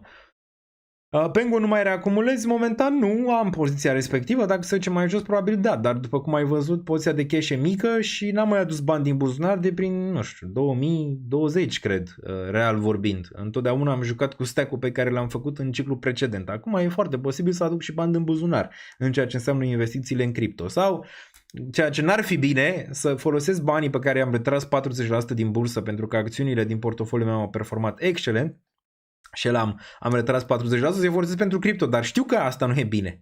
Știu că asta nu e bine istoric, adică nu e bine să muți de colo așa, să faci flip de lichiditate dintr-o zonă în alta, mai ales dacă ambele sunt zone speculative, pentru că și cripto și acțiunile sunt zone speculative. Ok. Că acțiunile din speculație și din risk-on, că investitorul era super pe risk-on, a performat bine și cripto nu a performat bine, e posibil și o întoarcere la un moment dat a investitorului în cripto când nu mai e hype-ul în zona de tech. Da? Nu se face schimbul imediat și nu cred că o să mult lichiditatea aia pe care o am 40% în acțiuni pe margine, doar ce am vândut niște poziții destul de bune, să o mut în cripto. Nu, vreau să mai reacumulez acțiuni și vreau să ies vreo 70% până în 2027 din zona de acțiuni și vreau să reacumulez low din nou pe un crash mai extins pe zona de acțiuni. E posibil să acumulez și mai devreme, nu știu, de exemplu Amazon, că tot ziceam de el, probabil o să-l acumulez mai devreme, deoarece cred că Amazon stă destul de bine din multe perspective. Ziceam când va fi topul, nu? Uite, vorbeam de topul ăsta bursier. Bă, cum știți, m-ați întrebat încă din 2023 e topul bursier sau încă din 2021-2022 e topul bursier. Vine recesiunea. Și v-am zis, din punctul meu de vedere, nu vine recesiunea. Nu vine recesiunea. N-a venit. Michael Burry, sell, ăla sell, ăla arată totul bearish și ăla... Eu am mers pe macro, care a fost foarte la virgulă și nu-l văd nici acum că crapă în 2026, cu toate că e posibil, da, pe durata verii, în toamnă, să mai ai ceva corecții. Nu văd topul bursier acum, ci îl văd anul viitor. Și un, să zicem, lucru la care ar trebui să te uiți e la aceste IPO-uri. Ăsta va performa bine în prima fază a lui Elon, o să vedeți, deoarece este primul. Dar uitați-vă și la celelalte, 3, 4, 5 care vin după, că vor mai veni multe după. Uitați-vă și la alea. Un prim, să zicem, red flag e când alea la listare vor pica sub prețul de IPO. Da? Și atunci e un red flag, primul red flag, ok, îl bifez. Al doilea ar fi în momentul când se vinde Mag 7, a companiile astea care sunt deja existente aici în zona de tech, nu știu, Meta, Google, Apple, toate astea se vând, ok? În momentul în care ai deja SpaceX pe piață, Anthropic pe piață și toate astea, se vând pentru astea, ok? Se vând pentru astea, se vinde Google, îl vezi pe roșu și vezi SpaceX pe verde. Din nou un red flag. De ce? Așa s-a întâmplat și pe cripto în trecut, dacă țineți bine minte, trăgea toată lichiditatea, trăgea din lichiditate, trăgea și intrau doar în alea. Și apoi a dus ulterior la un top al pieței, ok? Și ăsta ar fi un alt red flag. Și desigur următorul ar fi, nu știu, când ridică dobânda de referință, orice dacă o ridică și dacă inflația mai urcă. Da, vom vedea asta pe politică monetară săptămâna viitoare. Nu cred că își permite să ridice dobânda acum, că îl halește Trump. Trump care, am zis, încearcă așa cum poate el, cu puterile lui, să încheie conflictul, nu lasă Bibi, ați văzut, încearcă să încheie conflictul cu Iranul, să-i dea mână lui ăsta să taie dobânda. Asta vreau să fac, deoarece și el știe că dacă nu se încheie conflictul și nu are măcar acolo ceva de care să se lege, să pună presiune pe comitet, nu se poate să doboare dobânda de referință de la 3,5, 3,75 din momentul de față. Și o să rămână la fel, da? Bun. Deci asta. Cât crezi că este estimativ că punem bottom? Bun, păi estimativ ar trebui să fie destul de sus la nivel de bottom. Hai să ne uităm la niște comentarii. Deci comentariile întotdeauna îți dau direcția. Fie că ești într-un hype major, oamenii sunt foarte entuziasmați, așa, plăcuți, așa, și într-un declin mai major de o lungă perioadă, într-un time-based capitulation, apar alte comentarii și ne putem uita la comentarii de aici, că n-am niciun fel de problemă. Bun. Începem de aici și îți dai seama că nu le șterg. Dacă nu mă înjură cineva, dacă mă înjură, atunci nu putem discuta într-un fel. Zice, ieri ai zis că urmează bounce pe BTC pentru că toți indicatorii sunt epuizați. Ok, n-a fost bounce, n-am dus mai jos, deci RIP TA. Da, TA-ul poate să fie RIP de multe ori, deoarece aici vorbim de probabilități și nu cred că am zis niciodată altceva. Adică n-am zis niciodată că TA-ul este exact 100%. Acum vin ZTH când e 65% drop de la all-time high și ei hype care a fost la all-time high cu weekly RSI la 81. Ok, bun. Asta pot să o explic și v-am explicat-o, numai că desigur el n-a auzit. Vând ETH pentru că am prea mult procentual în portofoliu. Nu mă interesează că hype este la all-time high, deoarece o să-l mai cumpăr și la 20 dacă se duce hype. Okay? Am luat o mică poziție, se numește sizing mic de schimbare, să zicem, a procentelor din portofoliu. Fix așa se numește și eu vă explic ca lumea ca să o înțelegeți și voi. Da?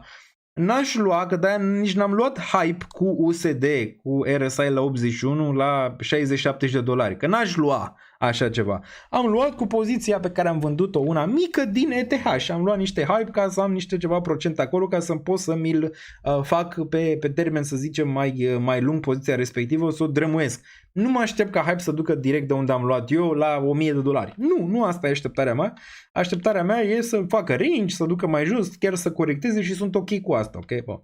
Apoi zici că dacă ETH scade sub 1700 mai acumulezi. Exact, ce e așa greu de înțeles? Adică ce e așa greu de înțeles?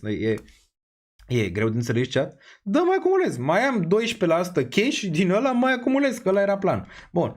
Păi este 1770 în secunda asta. Ai vândut la 1800 la sus, că vrei să cumperi dacă scade sub 1700.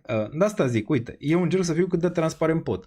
Deosebire de alți oameni pe care mai vedeți pe internet, mulți dintre ei nici nu-și arată un portofoliu, nici nu-și arată unde au intrat și zic doar prețul va scădea, Bitcoin va intra în bear market și sunt niște eroi. Asta e piața în momentul de față și așa arată. Da, este o piață, să zicem, imatură. Pentru că unul care n-arată, nici măcar o poziție sau nici măcar un portofoliu, nimic, nici măcar să spune, ok, am atât, am prețul average ăla, am prețul average ăla. E, să zicem, un erou numai dacă zice că începe bear market-ul. Deci la asta s-a ajuns în mare parte. Eu încerc să fiu transparent și să vă zic ce fac, că fac bine, că fac rău.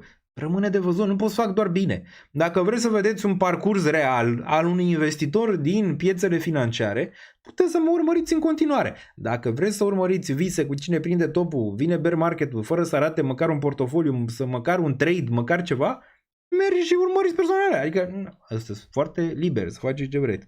Nu am zis eu că vă țin aici cu lanțul. Tu faci ce vrei anyway. Exact, zic doar că sunt dubioase mișcările. Mie nu mi se par dubioase, absolut deloc. A unui om cu 10 ani de experiență în domeniu. Chiar dacă am 10 ani de experiență în domeniu, ce, nu pot să fac și eu greșeli? Absolut că pot să fac. Ce, Bări n-are 50 de ani de experiență în domeniu? A vândut 2023 și acum trebuie să uită pe margine. Nu înseamnă că dacă cineva are 10 ani de experiență știe exact și nu greșește niciodată. Astea sunt doar chestii de social media pe care le vedeți. Că ai o experiență mai mare și poți să iei decizii mai bune, absolut, și am luat.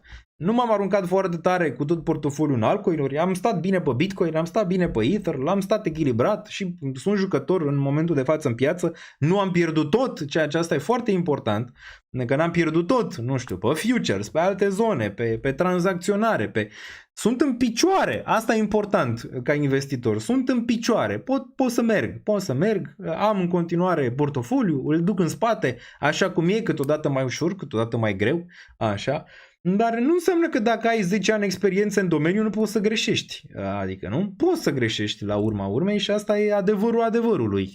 Dacă vreți alt tip de adevăr, nu pot să vă dau altul, ok? Dacă par dubioase mișcările, ok, pot părea dubioase pentru voi, pentru mine nu sunt chiar atât de dubioase, deoarece avem prea mult procentual în ETH și mutarea era să mai duc spre 35%. Acum e posibil să mai vând dacă ETH urcă, rămâne de văzut. Un pic, tot așa, un 2% din poziția de ETH. 2% nu e mult, 3% nu e mult dintr-o poziție, ok? Dacă vrei să diversifici și în alte chestii. Unele vor da rezultat, unele nu. Unele investiții vor face foarte bine, cum au făcut și ale mele în trecut, unele vor face foarte rău, cum au făcut și altele în trecut. Important e cum îți echilibrezi portofoliul și cum investești și cum rămâi în picioare pe termen lung. Cu cât rămâi în picioare și time in the market, adică cât timp petreci în piață și nu pierzi tot, cu atât ai șanse foarte mari la un moment dat să devii profitabil și să faci un capital destul de mare. Asta e realitatea și vă zice un investitor de 10 ani în piețele financiare. Acum v-am zis, mai și greșesc, mai fac și mutări de genul ăsta, după cum vezi nu șterg comentarii, chiar le vedem aici. Bun. Vedem în unele care urmează dacă ai luat hype în zona bună, dar nu asta era ideea. Am și explicat, nu era ideea să iau hype în zona bună, adică să prind $70-60 și să ducă la 300. Nu asta e ideea. Ideea mea să-mi formez un 5% maxim în hype, următoarea zonă de buy, dacă se duce sub 30 voi fi acolo, dacă se duce sub 20 voi fi acolo și așa. Dacă îmi fac un average sub 50 pentru mine personal la hype, pentru mine e ok. Acum că putea să fie și mai bine, gen puteam să iau când era la 10 și îl urmăream sau la 20, da, dar matematica de atunci cu matematica de acum câteodată nu se mai pupă. Bun.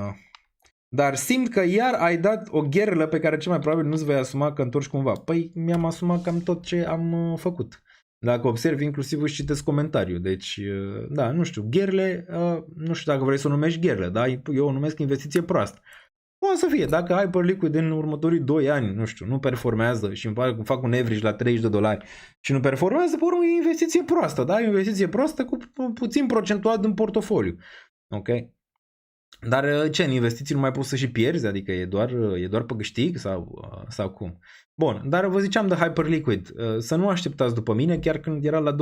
Am zis, bă, nu așteptați, dacă erați aici pe live. Dacă vreți Hyperliquid, cumpărați la 20, dar țineți cont că nu cumpărați cu toți banii. Cum nu cumpăr nici eu cu toți banii acum. Sper că am explicat destul de bine și cred că cine a vrut să înțeleagă, a înțeles.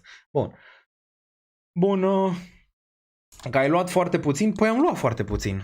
2%, adică ți se pare mult, 2%, am luat foarte puțin, da, foarte puțin, adică nu e 3%, nu e 20%, nu e. Bun. Mai departe. Frică, moarte de frică simțim. Așa de mult oportunități ne-a dat piața că atunci când își revine o să înflorească România. Bun. Dar Tom zice, nu știu, eu pariez pe ETH și Link, restul nu mai au nimic și chiar mă gândesc să renunț la ele, maxi Bitcoin dacă ajunge la preț mai bun. Bun. În 6 ani, prima dată când vomit pe tastatură, o fi asta semnal de cumpărare? Păi nu știu, tu ce crezi, o fi sau nu o fi? Când mai vine altcoin season? Când mai vine altcineva season la am îmbătrânit? Da, deci altcoin season. O să vină și altcoin season, dar pe o mică parte din monede. Bun, mai este vreo șansă pentru ADA? Improbabil, dar nu știu nici asta dacă nu se va spre $1 la un moment dat. Dar nu e ceva care poate ai vrea să te gândești long term, pentru că nu o văd în zona de utility layer 1. Adică are mulți concurenți în fața ei, cum ar fi ETH, Solana, Sui, Hyperliquid și altele, care nu știu dacă lumea mai bagă capital în ADA. O să ne uităm imediat pe utility altcoin să vedem care sunt. Ne vedem data viitoare, exact. Mai fac și greșeli câteodată, mai uit. Video ăsta e făcut dintr-o bucată pe care îl vedeți aici. Nu e tăiat, nu e editat, nu e absolut nimic. 29 de minute și câteodată mai îmi uit ideile, dar ne vom uita pe ele, dar ne-am uitat în fiecare live. Bun, suntem sătui de voi ăștia mari influencer cripto, ok, dacă e sătul știi foarte bine ce trebuie să faci. Nu știu dacă există cineva care a dat mai multă informație gratis decât mine pe internet și în ultimii ani de zile. Și eforturile pe care le-am făcut. Acum nu înseamnă că am fost cel mai perfect, dar înțeleg, înțeleg, face parte din joc, asta îmi zicea și cineva, am lăsat un comentariu și zicea că e foarte probabil este o perioadă foarte grea pentru tine și zic, în orice chestie importantă pe care o faci, întotdeauna, cu cât faci chestii mai importante, cu atât stresul este mai mare. Și așa este, în general. Nu faci chestii importante fără stres. Unul vine te înjură, unul vine nu-i place de tine, unul vine zice că ai greșit, unul își amintește doar că ai greșit, unul își amintește doar că ai făcut bine. Asta e. Dar întotdeauna pe live-urile astea am încercat să dau echilibru cât am putut eu, că am făcut și greșeli, absolut. Dar n-am zis niciodată că n-am făcut greșeli. Adică n-am venit în fața băi, n-am făcut greșeli niciodată. Știți, eu sunt perfect, urmăriți-mă pentru perfecțiune. Bun, mai departe. Poți te rog să discuți despre delistarea e-gold în paritate cu BTC. Uite, asta era bună și uite, ne uităm la comentarii. Bun, delistarea e-gold în paritate cu BTC. Am văzut că cei de la Multiversix s-au încercat să o dea, că domnule, ne delistăm de Bitcoin pentru că se fac niște chestii ciudate în paritatea e-gold Bitcoin. Nu are nicio fel de relevanță dacă mă întreb pe mine. Pe termen lung și plus de listarea respectivă a venit din partea Binance, din câte am înțeles, nu din partea lor. Deci din nou au încercat să o dea, că se listează, probabil că nu mai au volum, probabil asta a fost, nu știu sigur, au încercat să o dea în alte zone, dar ține cont că și pentru ei e o perioadă dificilă. Iar să țină pasul cu layer 1-urile alea din top e greu spre imposibil, nu zic că nu se poate întâmpla, dar e greu spre imposibil, ok? Să facă asta având în vedere unde e ETH și unde e Solana, unde e Sui în momentul de față, Ondo și toate astea. La layer 1, BNB nu mai zic. Bun. Bun, sau Daniel, cripto este mort, este sau nu mort, rămâne de văzut. Din punctul meu de vedere nu este mort, dar la ce se întâmplă din 2020, agonie, da, absolut. Da, am zis seara de criptă, nu seara de cripto. Nu mă refer la BTC și ETH, au mai fost ceva utility, restul nu are rost de menționat. Era de știu că ceva se va întâmpla, nu puteau toți 4 ani să facă bani. Aici, acum s-a trezit cripto, vorba vine maturizarea. Exact. Engagement personal, mă bucur pentru voi toți din cripto din trecut care ați făcut bani și bani frumoși care au fost făcuți. Pe cine a trebuit să cadă în plasă, cei care au intrat în 2022. Nu văd așa, e mai mult la nivel de a te îmbogăți peste noapte. Adică mulți au băgat doar în chestii super speculative, crezând că se îmbogățiți peste noapte.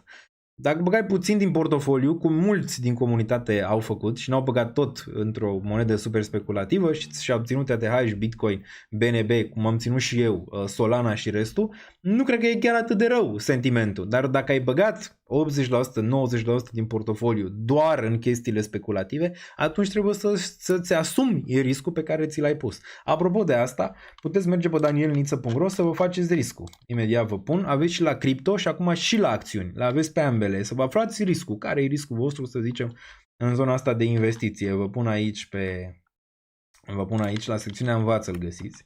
Da? Bam, facem așa și îl punem pe chat. Bun, mai citim comentarii, nu știu, nu m-am dat niciodată la înlături de citit comentarii, dacă, să zicem, dacă e ceva și, nu știu, nu e o înjurătură sau un atac personal sau, înțeleg comentariile de genul ăsta și chiar le discutăm. Okay? Pentru că e normal să fie discutate. Dar intrați aici pe dashboard și aveți profil de risc cripto, așa, și profil de risc stonks. Și odată ce îl completați, da, aveți aici mai multe secțiuni, asta o să doresc de ceva pe acțiune, o să vă dea și niște chestii la care să vă uitați așa aproximativ de investiții, dar apoi când mergeți la portofoliu o să vedeți aici riscul, da? Aici ai profil de risc moderat, se poate vedea, asta e profilul meu de risc și îți spune ce ar trebui să deții, solide, bla bla bla. Stonks, aici nu l-am făcut încă, dar uite, află profilul tău de risc, dai click și îl faci. Aici poți să-ți faci și portofoliul din S&P 500.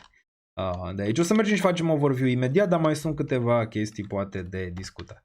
Dar plecasem de la faptul că dacă e o zonă bună de investit pe cripto, dacă crezi că lucrurile își vor reveni și crezi că nu e moartă zona de cripto, nu cred că e moment mai bun să începi sau să reîncepi o investiție dacă n-ai mai făcut asta, nu știu, de luni de zile. Poate acum ar fi momentul. Nu ca sfat financiar, nimic de aici nu e sfat financiar. Niciodată nu v-am zis că vă dau sfaturi financiare pentru că nu se poate face asta în niciun caz pe internet. După cum vedeți, acesta este parcursul unui investitor la zona de cripto și în zona de bursă, unul normal, real, pe care îl puteți urmări. Vom vedea în final. La bursă a mers foarte bine, deoarece portofoliul este pe plus, la cripto mai puțin. Bine, cel puțin în ciclul ăsta. În ciclurile precedente a mers mai bine.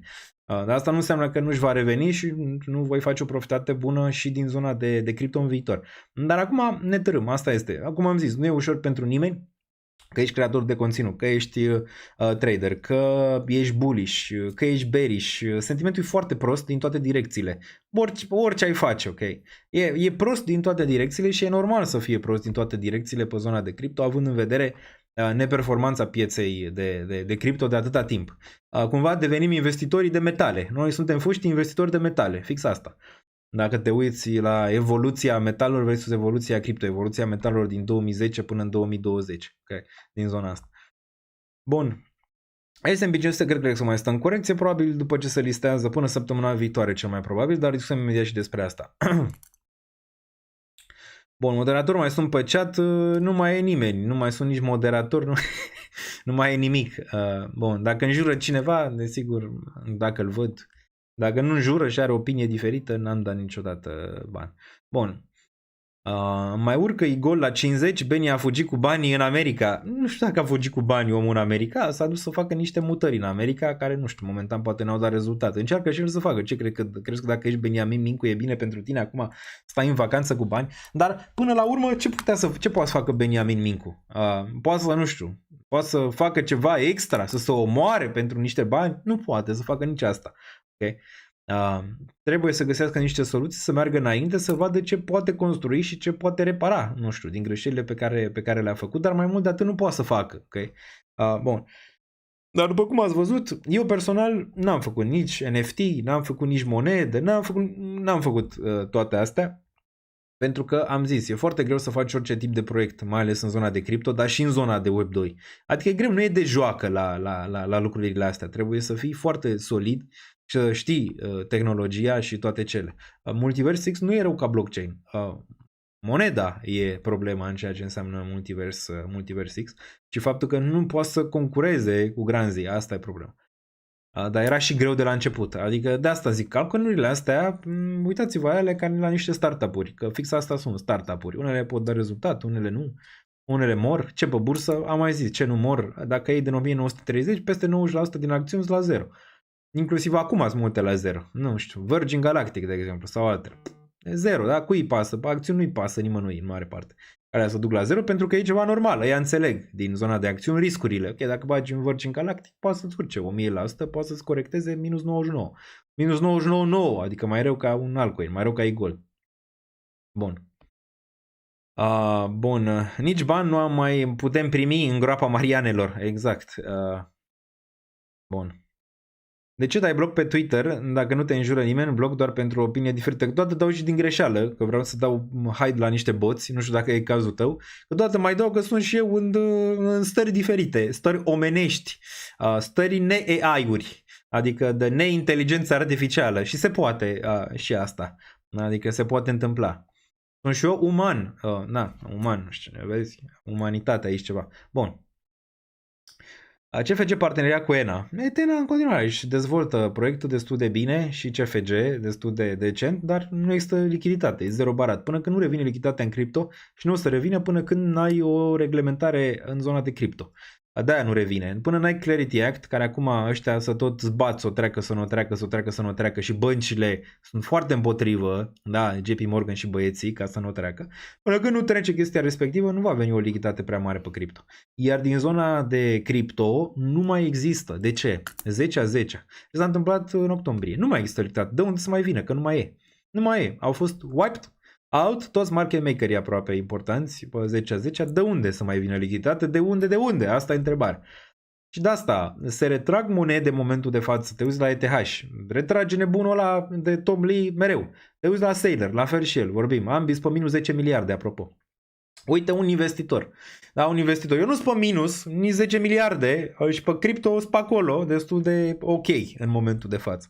Trebuie să mă uit să văd la ce nivel de procentaj de profitabilitate mic mai e portofoliu de bază. Dar uite că nu sunt pe minus 10 miliarde sau procentaje foarte mari. Tom Lee, minus 10 miliarde. Acum cred că dacă se mai duce ETH sub 1000, trece la minus 15 miliarde. Dacă se duce Bitcoin mai sus, face și ăsta, Tom Lee la minus 15. Dar beturile lor sunt pe termen mai lung, plus că și lăsasem un comentariu pe X, nu-s banii lor. Adică îmi investesc banii mei. Nu-s banii lor, sunt banii celor care investesc în Bitmain și MicroStrategy și cu banii respectivi și diluează acțiunile respective, investește mai departe. Dar nici pentru el nu e plăcut să fii pe minus 10 miliarde, nu? La fel și Tom Lee, foarte bullish pentru ETH și pentru macro și pentru bursă, a avut dreptate la fel ca mine în legătură cu macro, așa, dar în legătură cu cripto nu, pentru că s-a întâmplat ce s-a întâmplat la nivel de ecosistem. Bun, și urșii, desigur, nu o să recunoască unul că a fost un mega noroc topul ăla pe Bitcoin atunci la 10-10. Pentru că probabilitatea era foarte mare să nu fie, având în vedere dacă nu se întâmpla Black Swan. Dar s-a întâmplat. Dacă s-a întâmplat, s-a întâmplat. Nu mai pot să zici. Dar da. Ciclul trebuia, să zicem, să meargă diferit în ceea ce înseamnă cripto și piețele financiare, adică să meargă împreună, mult mai sus, cum s-a întâmplat, dar poate nu să zicem atât de sus Bitcoin, adică să nu se ducă la 200.000, adică să meargă fix în paritate, dar măcar aproape. Dacă mergea doar aproape de Nasdaq sau de S&P, unde istoric din 2015 de când se tranzacționează merge, probabil era până la 130.000 pe acolo, sau măcar 120 Bitcoin în momentul de față și nu se tranzacționa pe aici. Vorbim și despre Saylor dacă vreți. Clar că mulți zic că ce face el e un Ponzi. Rămâne de văzut dacă e sau nu. O parte din strategia lui ar putea să fie, dar nu toată. Ar fi bine ca Saylor să explodeze, ar fi bine pentru Bitcoin și pentru un bottom, dar nu cred că va exploda. Și asta e problema cu ciclul pe Bitcoin viitor. Că Saylor poate să o împingă 2030, 2032 și poate să o tot împingă. Azi că a vândut 32 de Bitcoin și apoi a luat 1500 înapoi. Nu știu ce a fost cu mutarea aia. Dacă chiar voia să vândă, din punctul meu de vedere, era o mutare mult mai bună să vândă odată 5 miliarde sau 10 miliarde în Bitcoin. Ok? Odată. Dacă vindea odată, putea să pună și bottom-ul. Dar n-a făcut asta un 32 și apoi a luat înapoi 1500. Piața se uită la asta. De ce? Cu cât deține mai mult Saylor, cu atât e un risc pentru Bitcoin pe termen median și lung și poate de aia nici nu se mai atingă ăștia momentan până când nu se rezolvă problema asta cu Saylor într-un fel sau altul. Foarte bullish pe Bitcoin pe termen lung, cred că va atinge sume foarte mari, dar Saylor cumva, da, a ținut Bitcoin cât de cât, l-a dus sus, că a retras lichiditate, dar acum e și o piatră grea pentru Bitcoin. De asta zic, probabil va stagna un pic mai mult. La celălalt, la Tom Lee, lucrurile sunt mai bune și o diferență între Tom Lee și ce face Tom Lee și ce face Saylor. Saylor își împrumută versus companie, deci împrumută niște bani și face niște chestii economice, cum ar fi STRC-ul pe dobânda respectivă pe care o dă 90%, habar n-am, și poate să cumpere mereu și ne uităm pe STRC când STRC e la 100. Ok, deci trebuie să dea bani înapoi la un moment dat, ok, deci trebuie să dea bani înapoi. Bitcoin nu face niciun yield, adică nu face un yield neapărat cu Bitcoin, cum ai putea face pe ETH dacă îl pui la staking. Deci de unde vine yield-ul? Când nu știi de unde vine yield-ul, tu ești yield-ul, cel mai probabil. Și mai și diluează acționarii de la acțiunile de la microstrategii și asta, la un moment dat, poate să ducă într-un scenariu de un mecanism de genul ăsta urât pentru lichiditate, în care o să fie forțat poate la un moment dat să vândă Bitcoin. Dar nu în următorii 2-3 ani. Deci dacă te gândești că seller va fi lichidat acum, niciodată. Niciodată. N-are cum să fie. Numai dacă Bitcoin nu știu, să tranzacționează pe la 10.000 sau sub, atunci poate ar avea o problemă. Dar nu. Poate în următorii 2, 3, 4 ani o să dureze mult, că are în continuare lichiditate în spate. Tom Lee face mult mai bine lucrurile, nu face manevre de gen STRC, da, își diluează un pic și el partea de Bitmain, dar nu are împrumuturi. Și asta e important de menționat. Când ai împrumuturi nu trebuie să dai înapoi prea mult. Acum încearcă și el ceva similar cu ce a făcut Sailor, dar măcar are un yield pe ETH. Are yield, primește, nu știu, câteva procente primește în ETH, ceea ce înseamnă că generează revenue, regenerează un income din investiția respectivă. Și ar putea, să zicem, da înapoi. E mult mai bun sistemul lui Lee față de Sailor și de asta zic că toate lucrurile se așează pentru o performanță mai bună a ETH în următorii ani versus Bitcoin. Numai din perspectiva asta, numai dacă te uiți la asta, dacă te uiți la modelul Sailor versus la modelul lui Tom Lee, ai zice, băi, cam așa se prefigurează lucrurile, numai dacă te uiți la asta, fără că ETH face chestii pe blockchain față de Bitcoin care nu face și e simplist. Și aia a fost, să zicem, atracția pentru Bitcoin. Simplist, toată lumea îl înțelege. ETH a luat calea mai largă, mai grea, un pic mai dificilă de crescut. Dar dacă dă rezultat calea mai dificilă, ai o creștere super mega exponențială. Mi se pare mult mai safe ce face Tom Lee față de ce face Sailor în momentul de față și o să aibă probleme. La un moment dat e posibil să ai dar nu te aștepta în următorul an, 2, mult mai sus de atât. Adică după 2030 poate să ducă Sailor. Bun. Și ceva despre taxe, mai exact în legătură cu NFT-urile. Acum toate tranzacțiile profitabile în cripto se tranzacționează, cred că vrei să se taxează numai atunci când vezi cripto în fiat. Da, așa am înțeles, dar vezi care e reglementarea în România exact. Trebuie să te consulți cu un contabil. Găsești un contabil, nu? Dacă ai o sumă mai mare de bani, cred că e normal să găsești un contabil să-ți explice mai bine situația. Dar țineți cont că vom vedea cum arată piața din iulie la nivel de unde mai poți tranzacționa, pentru că vine Mica. Vom vedea dacă userii care s-au înregistrat pe exchange-urile care nu și-au Mica mai pot tranzacționa acolo sau nu. Vom vedea care sunt exchange-urile care au Mica de la 1 iulie și cum va arăta structura pieței europene atunci, ok? De la 1 iulie vom mai discuta despre asta odată ce ne apropiem de zona aia. Momentan Bybit are, cred că și Kraken are, din câte știu, și OKX are momentan, Binance e în proces, BingX e în proces, BitGet e în proces de a-și lua această licență. Vom vedea dacă trece imediat acest moment pe 1 iulie și își vor lua sau își vor lua după și ce se va întâmpla după, ok? Dar țineți cont că dacă te vor anunța, nu-ți vor bloca fondurile, nu știu, dacă ai pe Binance și nu și Mica, te vor anunța să le muți pe un exchange de genul ăsta. De ce? Păi vor vedea toate tranzacții, oricum le văd deja de la începutul anului, cu acel DAC 7, 8, nici nu mai țin minte exact, le văd, dacă vor să te găsească, te găsesc oricum și dacă vor să-ți pună nod în papură, îți vor face nod în papură. Că de asta sistemul de taxare e atât de întortocheat, de zici că nu mai înțelegi absolut nimic din el, nu mai vezi, vine taxa aia de acolo, aia, câteodată se taxează la sursă, câteodată se taxează când vinzi, câteodată nu, câteodată aia, 10.000 de taxe ascunse. De asta, că dacă vor la un moment dat să găsească ceva și nu mai au bani, te vin peste tine și îți iau tot ce ai. Bun. E 50-50 la Binance până pe 1 iulie. Vom vedea dacă ei încearcă, din câte știu, în Grecia. Că desigur nu în România, pentru că noi acum de-abia vedem dacă e Tomac sau nu prim-ministru. Ce am ajuns să-l punem pe Tomac prim-ministru în România. Nu știu dacă e cea mai proastă decizie posibilă, dar uitați-vă la trecutul lui și pe urmă poate înțelegem anumite lucruri despre România. Dar România are nevoie de un prim-ministru, neapărat, că pierde niște finanțări europene, de asta e acolo o chestie. Bun. Crezi că Virgin Galactic o să crească de pe urma hype-ului de pe SpaceX? Păi să ne uităm aici la Virgin. Să vedem cât de Virgin e. Ia.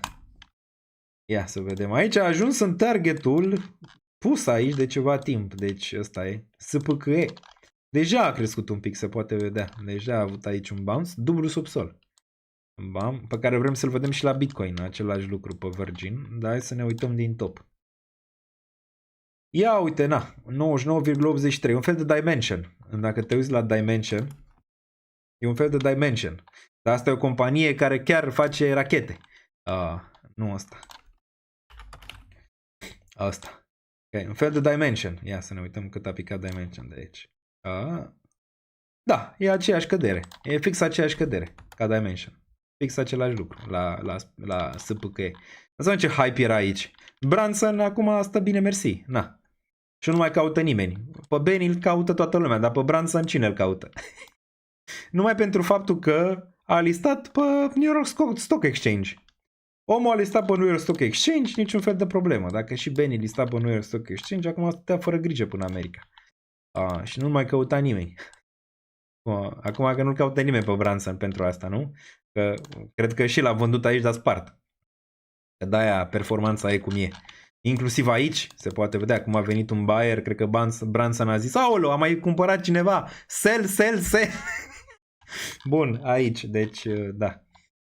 Deci da, deja a avut o urcare, dar na, astea sunt păcănele, știi ce zic? Adică tranzacționezi penny stocks de-astea de aici, mai bine tranzacționezi altcoin-uri decât să tranzacționezi așa ceva. Da, poți, na, aici zici, ok, iau o poziție aici, închid sub 2. Dacă e sub 2, stop loss sub 2 și pe urmă ai target, nu știu, în prima fază 16, în prima fază 40. Cam așa. Dar având în vedere sellerul ăsta de aici, nu prea arată excelent. Bun. Bun. Ne uităm și la superchat-uri imediat, Dr. Dre. Imediat. De-abia ne-am încălzit o oră 29 de minute, băi cum au trecut, dar îmi face foarte mare plăcere să stau cu voi de vorbă despre tot, și lucruri bune și lucruri rele și orice se întâmplă în piețele financiare. O să fiu aici până la final același Daniel Niță, indiferent ce se întâmplă, chiar dacă piețele arată cum arată acum, și ne uităm imediat și la Bitcoin, pentru că ăsta stează 200 moving average, se poate vedea aici, okay? Și toată lumea zice bottom. Sunt câteva chestii bune în legătură cu bottom-ul, pe care le vom discuta imediat aici, inclusiv pe Bitcoin, inclusiv pe ETH.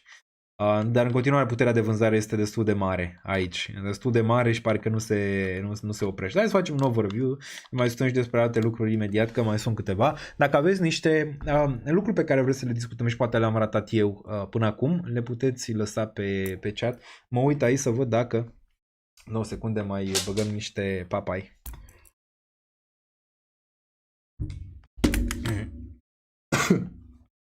Bun, imediat. Vreau să văd dacă se mai întâmplă ceva. Dacă se întâmplă ceva. Ia. Mergem pe Twitter și pe X acum și ne uităm un pic să vedem. Iranul refuză direct trilateral talks with US in Doha. Vrea doar negocieri paralele, deci nu vrea să negocieze în trilaterală. Have the National Security Commission of Iran, this time the war won't be limited to the region. Bine mă, Iranul. Iranul și Trump zici că sunt născuți din aceeași oală. Pentru că și ăștia zic: distrugem toate țările, noi cu Ayatollah, distrugem, dăm rachete peste tot. Păi câte rachete mai aveți, mă? Că acum cred că ați construit câteva între timp, când a făcut Trump pauză. Dar câte aveți? Adică totuși nu aveți bomba nucleară? Stați, dai bă jos, că cu amenințările astea de 2 lei, că poate îi vine lui Trump la o dată și apasă butonul și nu mai există Iranul pe hartă. Bun. La fel și Trump. Îi nenorocim, îi spargem, îi dregem și mă, nimic, absolut nimic, sau ce negociază cu Ayatollah-ul. Deci, da, același lucru. Făceam și o glumă. Dacă mă trezesc, dacă dorm 5 ani de acum încolo și mă trezesc, cel mai probabil primul lucru pe care o să-l văd e Trump care negociază cu Ayatollah-ul pentru încheierea războiului, sau Trump care amenință Ayatollah-ul, sau Iranul care îl amenință pe Trump. Asta o să văd prima dată. 2 ani, că Trump desigur pleacă în 2028. Bun.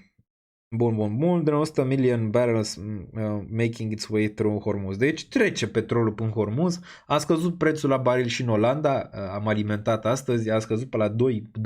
Era 2,6. A atins un pic la 2,6 euro. Bun. Trump on Iran. Last month I directed our great US military to execute a secret mission to support oil tankers. Ok, bine. Da, a făcut o misiune secretă. N-am înțeles. Deci SpaceX IPO demand de 4 ori peste subscripție. Deci destul de clar că o să aibă niște bag-uri de descărcat pe opțiuni. O să aibă niște opțiuni de făcut Elon Musk. Bun. Bun, mai departe. Da, mai mult de 4 ori oversubscribed, adică s-au băgat de 4 ori mai mulți bani decât erau inițial. Oversubscribed. Bun, Trump. I love the inflation. Ia auzi, bă, deci lui Trump îi place inflația. Deci înainte nu-i plăcea, acum s-a dat și îi place inflația. President Trump brushed aside concern after US inflation, care a urcat la 4,2 în mai. I love the inflation. I'm calling data great. Deci a zis the data is great, inflation is great. Great. He argued higher prices driven largely by energy costs linked to the Iran conflict. Păi da, bă, oprește-l. Will fall sharply. Păi da, asta e planul. Vrea să oprească conflictul, vrea să-l forțeze pe ăla să taie dobânda ca opri conflictul și apoi lucrurile vor arăta mai bine. Bun, dar pare că nu iese, că nu vrea Ayatollahul, nu știu, acolo ceva, nu-i convine, nu vrea să renunțe pe 15 ani la chestiile nucleare. Bun, Bun, Trump, we're taking out millions. Bun, cam atât. Altceva nu prea vedem aici la nivel de știri. Cam astea sunt știrile în timp real cu Daniel Niță. Mai luăm o gură. Ca să putem să ducem live-ul ăsta la bun sfârșit. Intrați pe danielniță.ro, vă trebuie și pentru concurs. Deci dacă vă uitați, vă înscrieți la concurs. Una dintre chestiile de la concurs era că trebuie doar să aveți cont de sponsorul acestui concurs. Este Daniel Niță și de-aia trebuie să aveți cont gratis pe Daniel Niță aici, da. Bun, deci faceți cont pe Daniel Niță, deoarece aveți tot dashboard-ul ăsta aici la îndemână prin care puteți trece și, după cum ați văzut, se tot pun lucruri pe el. Aveți și aici, din nou, o chestie pe care o fac în fiecare săptămână gratis și unii mai fac și mișto de ea de aici, cu toate că stau câteodată ore și pentru asta și pentru cea din Patreon. În Patreon acolo zic și ce vreau să tranzacționez exact, dar Pulsul Pieței Weekly Brief îl găsiți aici, destul de stufos, dar se citește ușor, adică ca să vezi așteptările pieței și la ce mă aștept eu personal, le poți vedea aici. Dă foarte rău pentru SEO, pentru site, atâta text îți dai seama că dă foarte rău, dar distrugem SEO pentru calitate, e ok, nu e niciun fel de problemă. Puteți intra aici să-l vedeți în fiecare luni, data asta am zis, am fost un pic sub apă, destul de rău și nu în apa din Malta, dar totuși cu un ochi m-am dus la tastatură și l-am făcut și pe ăsta. Bun, dashboard, ziceam mergem aici la dashboard, dar danielniță.ro vă pun imediat aici pe chat, dar trebuie să-l mai aveți deja. Bam, butonul de like, hype, astea, ce să mai da acum, îl găsiți aici, dacă vreți. Unul zicea, nu mai dau like până când nu văd Ethereum la all-time high și zis, bă, o să trebuiască să am de așteptat ceva, ce e drept. Bun. Hai să vedem. Cripto, da? Deci 0,59 aici pe cripto, 2 trilioane în capitalizare, a fost și la 4, deci peste 4, cred că a pierdut 50% din capitalizare de la 10 care ne-a nenorocit. Volumele în scădere, asta e partea bună de aici de care ne putem lega și faptul că Bitcoin ține 60.000, având în vedere că piața bursieră pe care o vedem și pe aici e în shambles. E în corecție, e într-o corecție de corecție. Bun. Altcoin market cap, dacă mai rămâneți aici, vă zic cum cum a încercat, de fapt, să-mi dea scam un român în Malta. Bun. Mergem mai departe. Altcoin market cap 1.49, dominanța BTC-ului 0.66 urcă un pic pe această corecție, ceea ce de cele mai multe ori corecta. Discutăm despre dominanță imediat. Dominanța ETH corectează azi după ce repompează în continuare slab, zici că moare, se duce la 0 și nu mai vrea să atingă nimeni. Cruce, îi punem, venim cu aghiazma pe ETH. Okay? Bitcoin pe verde, ETH nu. Aici se poate vedea 61.705, 1.625 pentru Ether, dar nici altcoinele celelalte nu stau foarte bine. Solana stă printre cele mai slabe aici și Hyperliquid, o să zic că lumea, dar el ți-a cumpărat topul, nu e relevant asta, pentru că nu mă așteptam din zona respectivă, că luam la 54 sau la 60-70, o ia 2%, pe mine mă interesează să-mi fac o poziție mai largă pe Hyperliquid. Deci nu iau la 50, o să iau mai jos dacă se duce. Dacă nu, rămân cu ea 2%, ok. Bun, Dogecoin aici nu, Zcash 5.6, minus 5,6. Extreme Fear. Nu suntem obișnuiți, ar fi ciudat să nu mai fim în frică extremă, adică ar fi foarte ciudat aici să nu mai fim în frică extremă. Am fost foarte aproape de ideea pe care o aveam, măcar de grid odată, măcar odată să vedem și noi Extreme Grid aici. Am mai văzut din octombrie, nu? De fapt septembrie, august, septembrie, noiembrie, decembrie, ianuarie, februarie, martie, aprilie, mai, iunie, 8 luni. 8 luni în care a fost în mare parte frică, extrem frică, extrem frică. Cam asta pe zona de criptomonede. Bun, mergem mai departe și o să intrăm și individual aici. S&P 500 le corectează astăzi. Vine spre o regiune de suport atâta timp cât ține 7000, chiar 6950, ok din punctul meu de vedere. Aici, la o să ne uităm imediat și zic eu că va targeta un pic spre 7200 și un pic sub 7200 aici S&P-ul. Așa. Nasdaq-ul mâine se va lista. Cred că mai are încă o zi de corecție aici S&P-ul, dar să zicem că posibil să duce mai jos, la fel și Nasdaq-ul. Când se va lista acel SpaceX, va pompa Nasdaq-ul. Ok? Și probabil și S&P-ul, cu toate că nu e introdus în S&P, ăștia-s mai cu capul pe umeri de la S&P 500 față de Nasdaq. Ăștia zic, Elon Musk, îi facem reguli noi lui Elon Musk și listăm prima dată direct aici.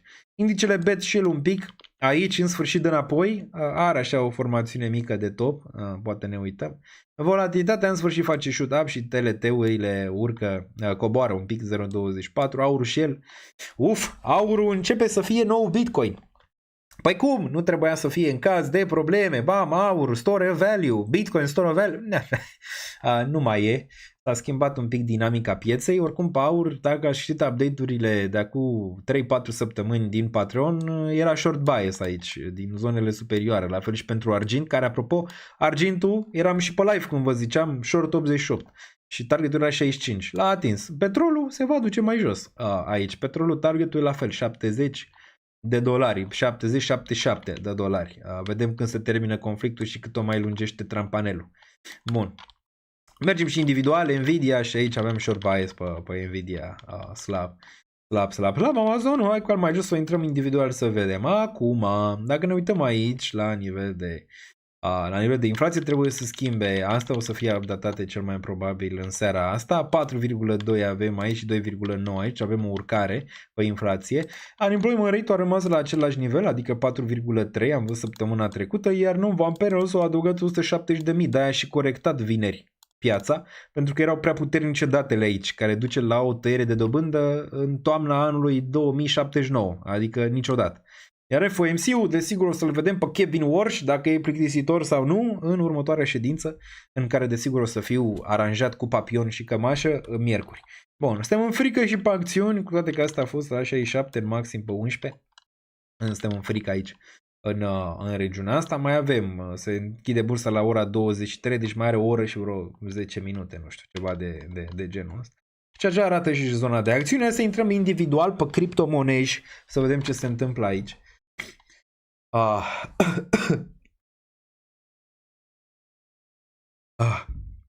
Bun. Pe cripto, pe 24 de ore, avem link-ul. Minus 2,59. Link-ul am văzut că guvernul, văzusem așa o știre, guvernul Statelor Unite vor să mute link-ul să-l vândă. Nu cred. Aici 2,59 pe link. Link aș mai lua, da, dar undeva sub zona măcar de 7. 5-7 ar mai fi interesant pentru link. ETH 1624, Bitcoin verde, ETH roșu aici și faptul că volumele nu sunt atât de mari, chiar sunt în scădere, poate să fie un lucru bun pentru finalul săptămânii și începutul săptămânii viitoare pentru cripto, dar mergem imediat pe grafici. Morpho în continuare performează bine, în detrimentul pieței care performează prost. Hyperliquid în sfârșit are un breeder aici, 54, e posibil să tranzacționezi în perioada viitoare pe live trading, mai ales sub 50. Așa, Pengu 2,75, corecție 0,065 aici, sum 0,05, că zicea ceva dacă mai interesează Pengu. Da, ciudat, atomul se ține bine la 1,8, mai am și ceva atom din trecut, aici se ține bine la 1,8 pe verde față de restul pieței, la fel și AVE aici la 61, la sub 50 m-ar mai interesa, Ondo sub 20 de cenți aș mai lua, adică n-ar fi nivelul ulterior. Iar dacă ne uităm la Injective 921, după ce a avut o urcare destul de bună, ULD-ul la fel, o urcare destul de bună, a zis ăsta, Arthur Hayes, care manipulează piețele, că vinde și ULD și Hyperliquid aici, face niște manipulări grosolane. Ce nu știe cine este Arthur Hayes, este CEO-ul BitMEX, primul exchange de contracte futures pe cripto, pe care am și tranzacționat în 2018, acum o viață. Încă puțin să fac 10 ani. Tau se ține bine, am luat și aici o mică poziție. Tau aș vrea sub 100 acum, dacă se poate. Și render 1.53. Cam atât pe piața de cripto, pe 7 zile, lucrurile tot roșii aici, roșii cum ne-am obișnuit, adică dacă e ceva verde deja e ceva ciudat. Fetch-ul revine sub 20 de cenți, ăsta numai sub 10 ar mai fi interesant. Ada Cardano, când întreba cineva, sub 10 cenți probabil va avea un bounce. Sau spre 10 cenți va avea un bounce. Vedem și ETH-11, Bitcoin minus 6, s-a ținut un pic mai bine pe 30 de zile. Bitcoin minus 24%, ETH minus 30%. Viitorul sistemului financiar, ETH minus 30% într-o lună, Bitcoin minus 24% într-o lună. Hype totuși pe verde, Injective pe verde, e aici un scenariu interesant pe utility, Near pe verde, Gwei pe verde, Dexe, Bit un pic pe verde și XLM. Cumva, da, cred că un mare trend în perioada viitoare în ceea ce înseamnă crypto utility va fi dacă marile astea companii vor anunța că folosesc un blockchain, Solana, ETH, Near, toate astea.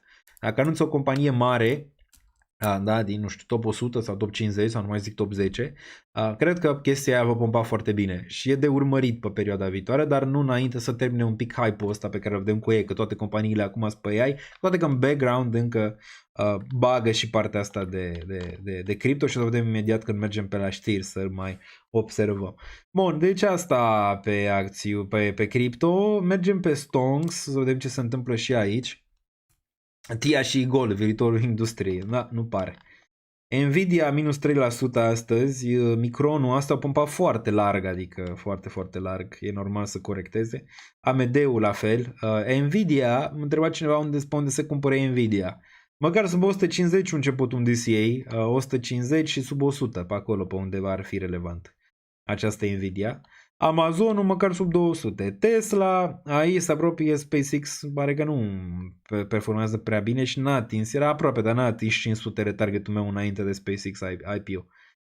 Google-ul 356, Meta minus 1,9 aici, Meta a performat oricum foarte bine și ea și se listează SpaceX. Meta are revenue de 10 ori peste SpaceX. Bun. Microsoft se ține un pic mai bine față de restul, dar zi proastă pentru bursă, după cum se poate vedea. Aici e destul de proastă. Nu știu, IBM, Dell, nu știu dacă mai e ceva relevant aici de văzut. Pe semiconductor cam toți sunt pe roșu.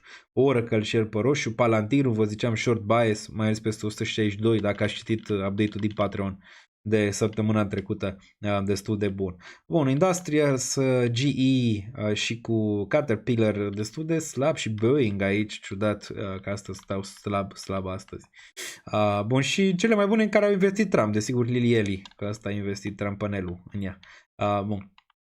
Pe 7 zile, ia să ne uităm aici, tot nu e bine, se poate vedea, înainte de acest IPO, piața cumva suge lichiditate din astea pentru alea. Pentru ce vedem acolo, Tesla cea mai afectată și era normal, Microsoft 6,5 normal, aici Micronul, AMD-ul foarte slab, ce a stat bine pe bursă a fost partea de healthcare, care Trump a investit masiv, băncile și ele au stat slabe, aici Morgan Stanley, Goldman Sachs, mai bine a stat poate un pic JP Morgan, consumatorii au stat bine, se poate vedea, uite, consumatorii au stat excelent aici. Pe zona asta. Bun, mergem că mai avem și BVB-ul aici. Ce e verde e suspectă, exact, asta zic, e foarte suspect. Bun. BVB-ul vedem la zona de 29.009, dacă închide sub 30.000 e un scenariu un pic bearish aici în regiunea asta. Dacă ne uităm la Euro-RON 5.23, USD 4.52 aici pentru USD-RON și Euro-RON, cumva la niveluri foarte mari. Uite că n-au venit rușii, dar euro tot la 5.23 e. Poate sunt pe drum, nu știu, vom vedea. Întrebăm pe domnul Tomac dacă rușii sunt pe drum. Bun, SNP minus 0.58, nu cred că va trece, apropo, nu știu dacă, nu cred că va trece Tomac și dacă va trece, nu o să aibă viață lungă. Poate doar trece că trebuie să treacă fondurile alea europene. Dar în rest, nu cred că va rămâne. Iar președintele vrea alegeri anticipate și se întâmplă ce vă ziceam eu, că o să-și facă partidul ăsta Bolojan și o să participe. Și a ieșit așa cu chiu cu vai, l-au dat ăștia jos și acum vrea să revină în prim plan și probabil va concura la anticipate. Cred că anticipate e o probabilitate bună în următoarele luni, nu știu, am zis anul ăsta până la final. Suspendarea președintelui vine și ea, aveți răbdare, anul viitor. Bun, mai departe. Că nu le putem face pe toate într-un singur an, pentru că nu avem atâția bani. Bun, deci la BVB cam asta. Aici așteaptă să vadă BVB-ul ce se întâmplă. Pe 7 zile nu stă rău deloc. Fără tia și gol să închide toată piața cripto. Adevărat. Nu mai pot să mai respir. Să-mi dea cineva aer. Să-mi dea aer. Bun. Bun. Mergem mai departe. Mergem mai departe. Mai e ceva aici? Nu cred. Le puteți vedea voi dacă vreți ce pompează, ce nu pompează. Așa, bun. Cam atât în regiunile astea. Aveți și calendarul economic dacă vreți să vă uitați pe el, dar să ne mai uităm un pic la niște știri interesante înainte să facem analiză. Bun, Trump avertizează Iranul, da, s-a supărat din nou Trump, își ia rățușca și pleacă, am înțeles, domnule Trump, îți iei rățușca și pleci. Bun, publicată inflația a fost cea pentru IPO SpaceX aproape de 4 ori, da, am zis asta. Anthropic mai lansează un model aici care arată foarte bine, l-am testat și eu un pic, așa. Cloud Fable 5, cel mai puternic model AI din istoria companiei, e tare, testați-l și voi, da. Cred că până pe 22 iunie pe urmă ai nevoie de subscripție separată pentru ele. Astea o să fie din ce în ce mai scumpe. SUA trebuie să răspundă atacului. Uite, asta voiam să vă arăt. La știri pozitive, bune. Hopium, cum ar zice unii, dar nu... Asta e chestia, că nu e hopium, e realitate. Că toată zona de cripto aștepta în sfârșit adopția. Ea a venit și prețul scade. Pam. Bun. Instituțiile financiare internaționale adoptă activele digitale într-un ritm tot mai rapid. Pe măsură ce cererea investitorilor și claritatea reglementărilor continuă să crească. Potrivit Axios, marile firme financiare își extind expunerea la infrastructura cripto, tokenizare și servicii bazate pe blockchain.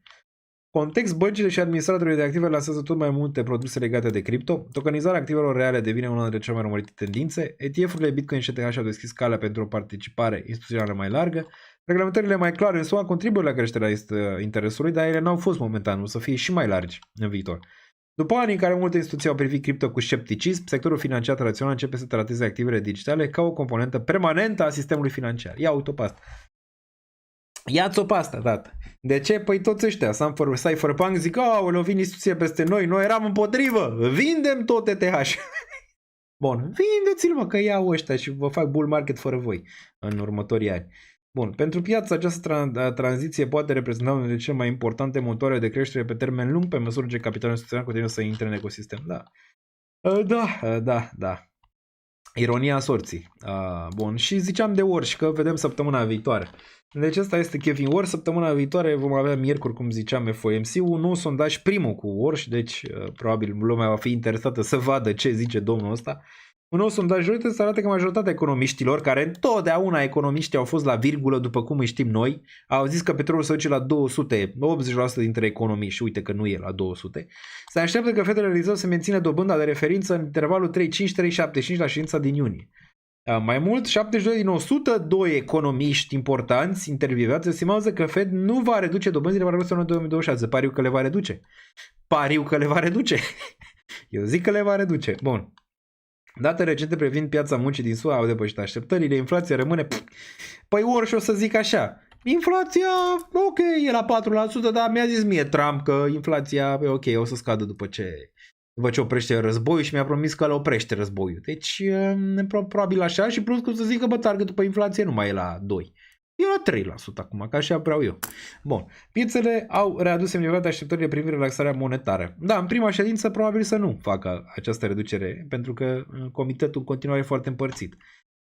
Și nu cred că are suficientă putere momentan. Dacă să confirmă, economia americană ar putea traversa unele cele mai lungi perioade de dobânzi ridicate din ultimele decenii. Și cea mai extinsă perioadă de bull market din ultimele decenii sau din istorie. Pentru piețe, mesajul e clar, era banilor ieftini nu pare să revină prea curând. Plângem ăștia în zona de criptomonede, banii ieftini s-au dus naiba. Acest lucru, păi deja avem destui bani ieftini, numai că ei sunt băgați în alte asset-uri. Acest lucru poate pune presiune pe activele de risc, în timp ce susține dolarul și randamentele obligaționale. Vom vedea. Nu știu dacă e atât de bearish momentan Warsh, dar vom vedea. Și uite, OpenAI-ul depune competența documentele pentru listare la bursă. Deci vom vedea probabil în septembrie și acest OpenAI, care acolo te poți uita un pic atent să vezi. Băi, vine un top bursier, nu vine, vom vedea. Aici se listează și ăsta, nu știu pe la ce preț, vom vedea. Vom analiza atunci. Bun, mai sunt câteva chestii aici. Bitmine cumpără încă 126.000 de Ethereum și te gândești, băi, cât a cumpărat ăsta? De ce nu urcă prețul și el scade? Asta e o întrebare. Și răspunsul este destul de simplu. Ok, cumpără Bitmine 126.000 de Ethereum. Îi ia OTC poate, mare parte dintre ei, după cum ați văzut, sunt OTC. Reduce supply-ul de pe piață, îi pune la staking, că ați văzut că staking-ul pe ETH și la all-time high. Știi care e problema? ETH-ul ăla mic care rămâne pe exchange-uri, că e la cel mai scăzut nivel, nu am uitat de mult, dar e la cel mai scăzut nivel din istorie. Și la Bitcoin și la ETH. Supply mic. La Bitcoin e istoric de mic, cred că sub 2 milioane de Bitcoin mai sunt pe exchange, 1,5 cred că era ultima oară și la ETH tot foarte mic supply. Supply-ul ăla mic dă prețul. Dacă sunt 1000 de ETH care se tranzacționează pe exchange, ăla dă prețul. Nu dă prețul ăla de pe OTC că ține Bitmine, ține Ethereum în ladă. Știi care e problema? Problema e că nu mai sunt cumpărători de retail. Asta e problema pentru ETH. Deoarece dacă ai cumpărători de retail, prețul se duce rapid pentru că nu mai ai selling pressure, ok? Odată ce ai niște cumpărători de retail care îți umplu orderele sau niște market maker real care îți umplă ordinul, nu ai supply, faci un squeeze mare, cum ați văzut pe aur sau cum ați văzut pe alte chestii.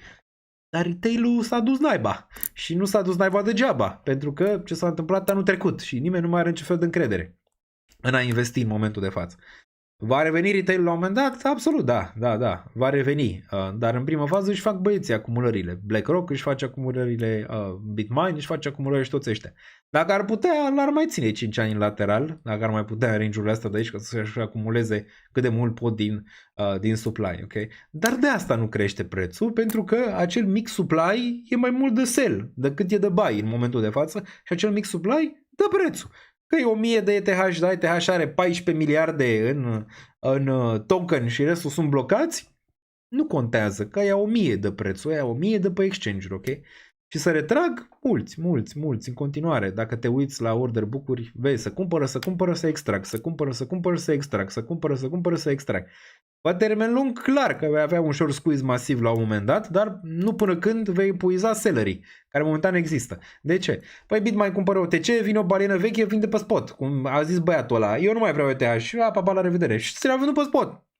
Ai ETF-urile care și ele vin, îți cumpără miliarde și pe urmă vin, îți vând pe spot. Știi? Adică nu-ți vând cum îți cumpără Tom Lee, nu-ți vând OTC. 2 secunde, că nu mai pot să respect.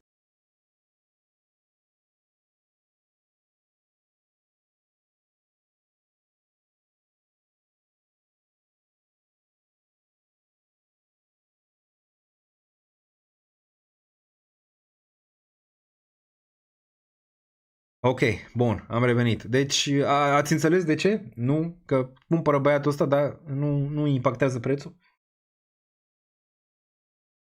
Ne uităm și la ETF-uri imediat. Strategy cumpără și ei 1500 de Bitcoin. Același lucru. Bun, mergem mai departe. Mai sunt și câteva chestii bune, imediat. Ți-ai luat ceas? Îl aveam din trecut. L-am luat în 2025 când ETH și-a făcut all-time high. Bun, Iran acum îl vând, o să-l vând dacă mai continuă piața, ca să iau ETH. Iran anunță închiderea completă a strâmtorii Bab al-Mandab. Bab al-Mandab. Nu știu dacă pot ăștia închide această strâmtoare, nu știu, o știre ciudată, care tot am văzut-o. Asta mi se pare. Băncile din România, mai să despre asta, live-ul ăsta o să fie din nou lung. Băncile din România amendate cu 750 de milioane de euro pentru manipularea ROBOR. Ați văzut-o pe asta? Și băncile au început să plângă. Dom'le, cum să ne amendați pentru ROBOR? Ce au făcut? Au văzut ce pun celelalte bănci la robor sau și-au dat datele clienților, fiecare bancă în parte, și au zis, noi facem prețul robor. De ce să fie mai mic într-o parte, mai mare într-o parte? El să-l facem noi unitar, ca să fie bine, să nu fie rău și clientul, desigur, să piardă, nu? Din toată tranzacția asta și banca să câștige. Consiliul Concurenței a văzut și în sfârșit a făcut ceva, ceea ce nu-i dați de mâine, e de ceva timp, și a zis, băi, nu e chiar bine să faceți voi schimb de date așa, pentru că impactați, să zicem, cât plătește omul la rata respectivă în final, nu? Bun, și acum au pierdut în prima fază și acum pot face apel. Vom vedea dacă la apel, ce se decide la apel. Că mulți zic, dau banca în judecată. Ok, dacă la apel se dovedește că banca nu trebuie să plătească nimic, eu dau în judecată degeaba. Depinde ce se decide la apel și ce decizie va fi la apel. În ceea ce înseamnă bănci. Dar amenda este enormă. Adică 750 de milioane de euro pentru băncile din România? Aproape 1 miliard? Înțelegi ce vreau să zic? Adică e o parte bună din revenue. Măcar 2, 3, 4% din revenue. Dar eu zic că asta e bine pentru clienți, deoarece ați văzut ce dobânzi sunt în România. La orice. Și băncile fac mulți bani, nu mai mulți decât fac în Olanda sau în Marea Britanie, sau că ăștia au niște reglementări diferite și nu căpușează consumatorul atât de tare. Băncile din România mai căpușează consumatorul și pare că au fost lăsate așa de izbeliște o perioadă de timp. Dar vom vedea ce se decide. Nu știu, vom vedea dacă ele sunt vinovate sau nu. Nu sunt eu judecător. Vom vedea în final dacă băncile din România au de plătit sau dacă la apel se zice că n-au făcut niciun fel de problemă și e tot ok. Până la nivelul deciziei vom vedea după. Okay? Dar nu mi se pare ok. Nu mi se pare ok absolut rău. Vă cum vi se pare această știre? Că au manipulat roborul. Bun. Piețele asiatice ați văzut. Acum toate asset-urile se tranzacționează ca cripto. Toate. Că-s piețe asiatice, că-s piețe bursiere, că ați văzut. Pam, că e aur, că e argint, că e petrol, că e aia, că e aia. Toate se tranzacționează în volatilitate extremă, sus, jos, sus, jos, sus, jos. Într-o zi, Kospi, care e acel index bursier din Coreea de Sud, minus 10%, într-o zi plus 15% și tot așa. Dar muzica se scoate lichiditate din aceste piețe asiatice din nou pentru acest IPO. Orice cade acum se trage lichiditate pentru Elon Musk. Ceea ce nu e chiar adevărat, adică nu toată lumea vinde. Bă, și tanti nuții din piață acum se duce și vinde tot ce are pe tarabă să bage în IPO-ul lui Elon Musk. Deci vinde ceapa să bage în IPO-ul lui Elon Musk. Bun. Investitorii încep să pună sub semnul întrebării nivelul masiv al investiției în sectorul AI. Așa, tensiunea din Orient, piețele monitorizează atent listarea SpaceX, unul din cele mai mari așteptate IPO-uri din istorie și tantinuții cred că bagă în el. Nu? Ar fi păcat să nu bagi și tantinuții din piață niște praz. Bun, mergem mai departe aici, că mai avem câteva chestii și de on-chain dacă rămâneți. Asta. Bun, asta. Wall Street a tocmai declanșat un semnal văzut extrem de rar. Și asta de obicei, când ai discrepanță între VIX și cum se tranzacționează piețele bursiere, de obicei nu e bine pe termen scurt. Unele cele mai importante modele pe care se bazează piețele financiare pare să fie rupt. Dar eu v-am zis, nu o să mai recunoașteți în următorii ani cum se tranzacționează majoritatea piețelor. Și de asta, cei care au activat în trecut au văzut multe, acum o să vadă și mai multe și diferite. Deja pe Bitcoin se întâmplă, după cum ați văzut. În mod normal, atunci când acțiunile urcă, volatilitatea scade. Când acțiunile scad, volatilitatea crește. În iunie 2026 se întâmplă exact opusul. Nasdaq continuă să urce, iar volatilitatea crește în același timp, împingând corelația între cele două la cel mai ridicat nivel din ultimii 25 de ani. Fondurile cuantitative și modele de risc sunt construite pe ideea că acțiunile și volatilitatea se mișcă invers. Strategii de miliarde de dolari folosesc această relație pentru hedging și gestionarea riscului. Actuala mișcare depășește nivelul de observare în timpul crizei .com, criză financiară din 2008 și din pandemia COVID. Pentru traderii profesioniști, asta nu este doar un semnal neobișnuit, este genul de anomalie care poate forța recalibrarea modelului folosite de Wall Street de decenii întregi. Cu alte cuvinte, piața transmite simultan două mesaje contradictorii. Investitorii continuă să cumpere acțiuni, în special din sectorul AI. Investitorii cumpără agresiv și protecție în același timp, împotriva unui posibil șoc major. Această combinație apare extrem de rar și sugerează că participanții de piață nu mai au încredere deplină în relațiile istorice care au funcționat timp de 10 ani și de obicei aduce la volatilitate negativă. Okay. Bun. Aici se poate vedea acest grafic. Bun, intrați dacă vreți știri în timp real, cripto aici pe Twitter, pe X. Bun, Trump, eu iau toate deciziile, a zis lui Bibi și aici, așa, Trump părăsește un interior după un schimb tensionat cu presa. Aici a părăsit, i-a zis asta. Domnule, tu ziceai că nu faci războaie. Uite că fac. Ce ai să faci? Și Tomac e desemnat deja. Și are șanse bune să devină, dar vom vedea dacă e votat în Parlament. Bun, asta din nou bine, la nivel de bine asta, în 2028 desfacem o pe live? Nu cred că mai desfacem. S-a dus epoca băuturii. Acum doar ceai. Ceai și spanac. Ceai și spanac până la bătrânețe. Până la pensie. Bun. Ne zic cei de la cripto aici. Bitcoin înregistrează cea mai mare capitulare a holderilor pe termen scurt din istorie. Datele on-chain arată că holderii pe termen scurt ai Bitcoin înregistrează în prezent cel mai mari pierderi realizate din istoria rețelei. Deci chestii istorice aici din nou. Indicatorul Short Term Holder Realized Profit Loss ratio atinge la cel mai scăzut nivel înregistrat vreodată. Semnale că investitorii care au cumpărat recent capitulează într-un ritm fără precedent aici. Deci din nou asta nu s-a mai întâmplat niciodată. Chestii aici care nu s-au mai întâmplat pe Bitcoin, ok? Holderii pe termen scurt sunt considerați investitorii care dețin Bitcoin de mai puțin de 155 de zile. Deci vreo jumătate de an. Pierderile realizate apar atunci când modelele sunt vândute sub prețul de achiziție. Deci unii au luat pe la 80.000, pe la 90.000, pe la 100.000 și acum vând. Nivelurile similare de capitulare au marcat istorii perioade de stres extrem și panică. Capitularea agresivă a holderilor pe termen scurt generează o mare parte din participanții speculativi părăsesc piața după scăderile recente. Asta e bine. Asta e foarte bine. Istoric, asta de episod a apărut mai aproape de zone de epuizare a vânzătorilor decât perioade de euforie, deși nu garantează, da, știm foarte bine că în cripto acum nu mai garantează nimic subsolul, având în vedere că nu se mai cumulează cu nimic, nici macro, nici bursă, nici nimic, e de capul lui, adică face ceva de capul lui. E no man's land, e câine fără stăpân. Bun. Mai departe, mai avem și despre ETH aici. Câte informație în live-ul ăsta, pe toată pe care o am, pe toată o dau. Așa, economia asta de săptămâna trecută. Ați văzut exploziile astea cu dronele astea în portul Constanța? Băi, noi n-am avut până acum aproape deloc incidente cu drone. A început războiul în 2022. Nu au fost prea multe cât au fost anul ăsta. Mai fost câteva, dar intrau în spațiu aerian, explodau lângă teritoriul României, poate unele dintre ele mai ajungeau pe o pajiște ceva, dar nu în clădiri sau nu lângă porturi, adică în portul Constanța. Și acum, deodată, deja avem două cazuri, una rusească, dar nu să știi, și asta e ucraineană, din ce am înțeles, dron. Da, desigur, ucrainenii zic că, domnule, drona aia a fost deturnată de ruși.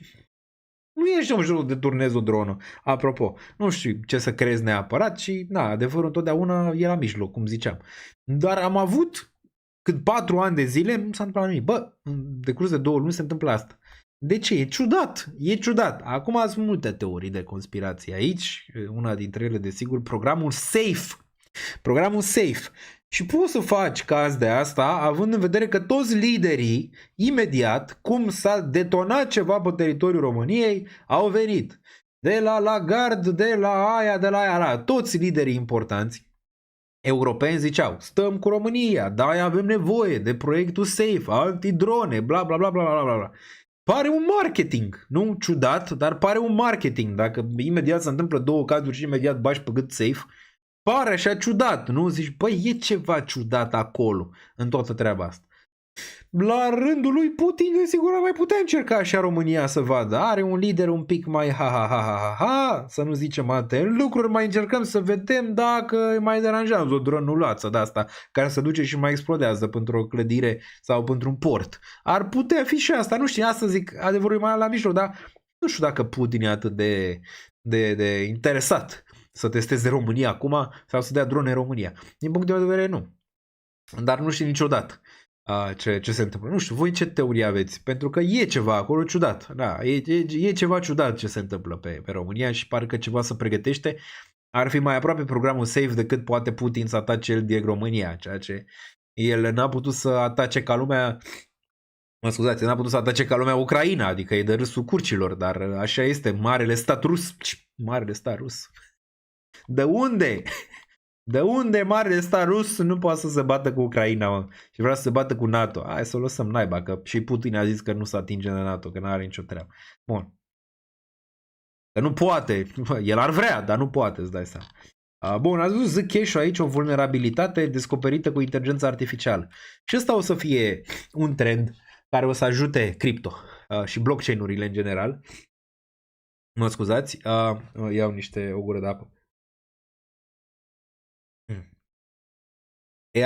AI-ul va ajuta foarte mult blockchain-ul și îl va face mult mai bun și mult mai solid și mult mai rezilient la multe chestii și va fi o îmbinare, o simbioză naturală la un moment dat AI cu blockchain.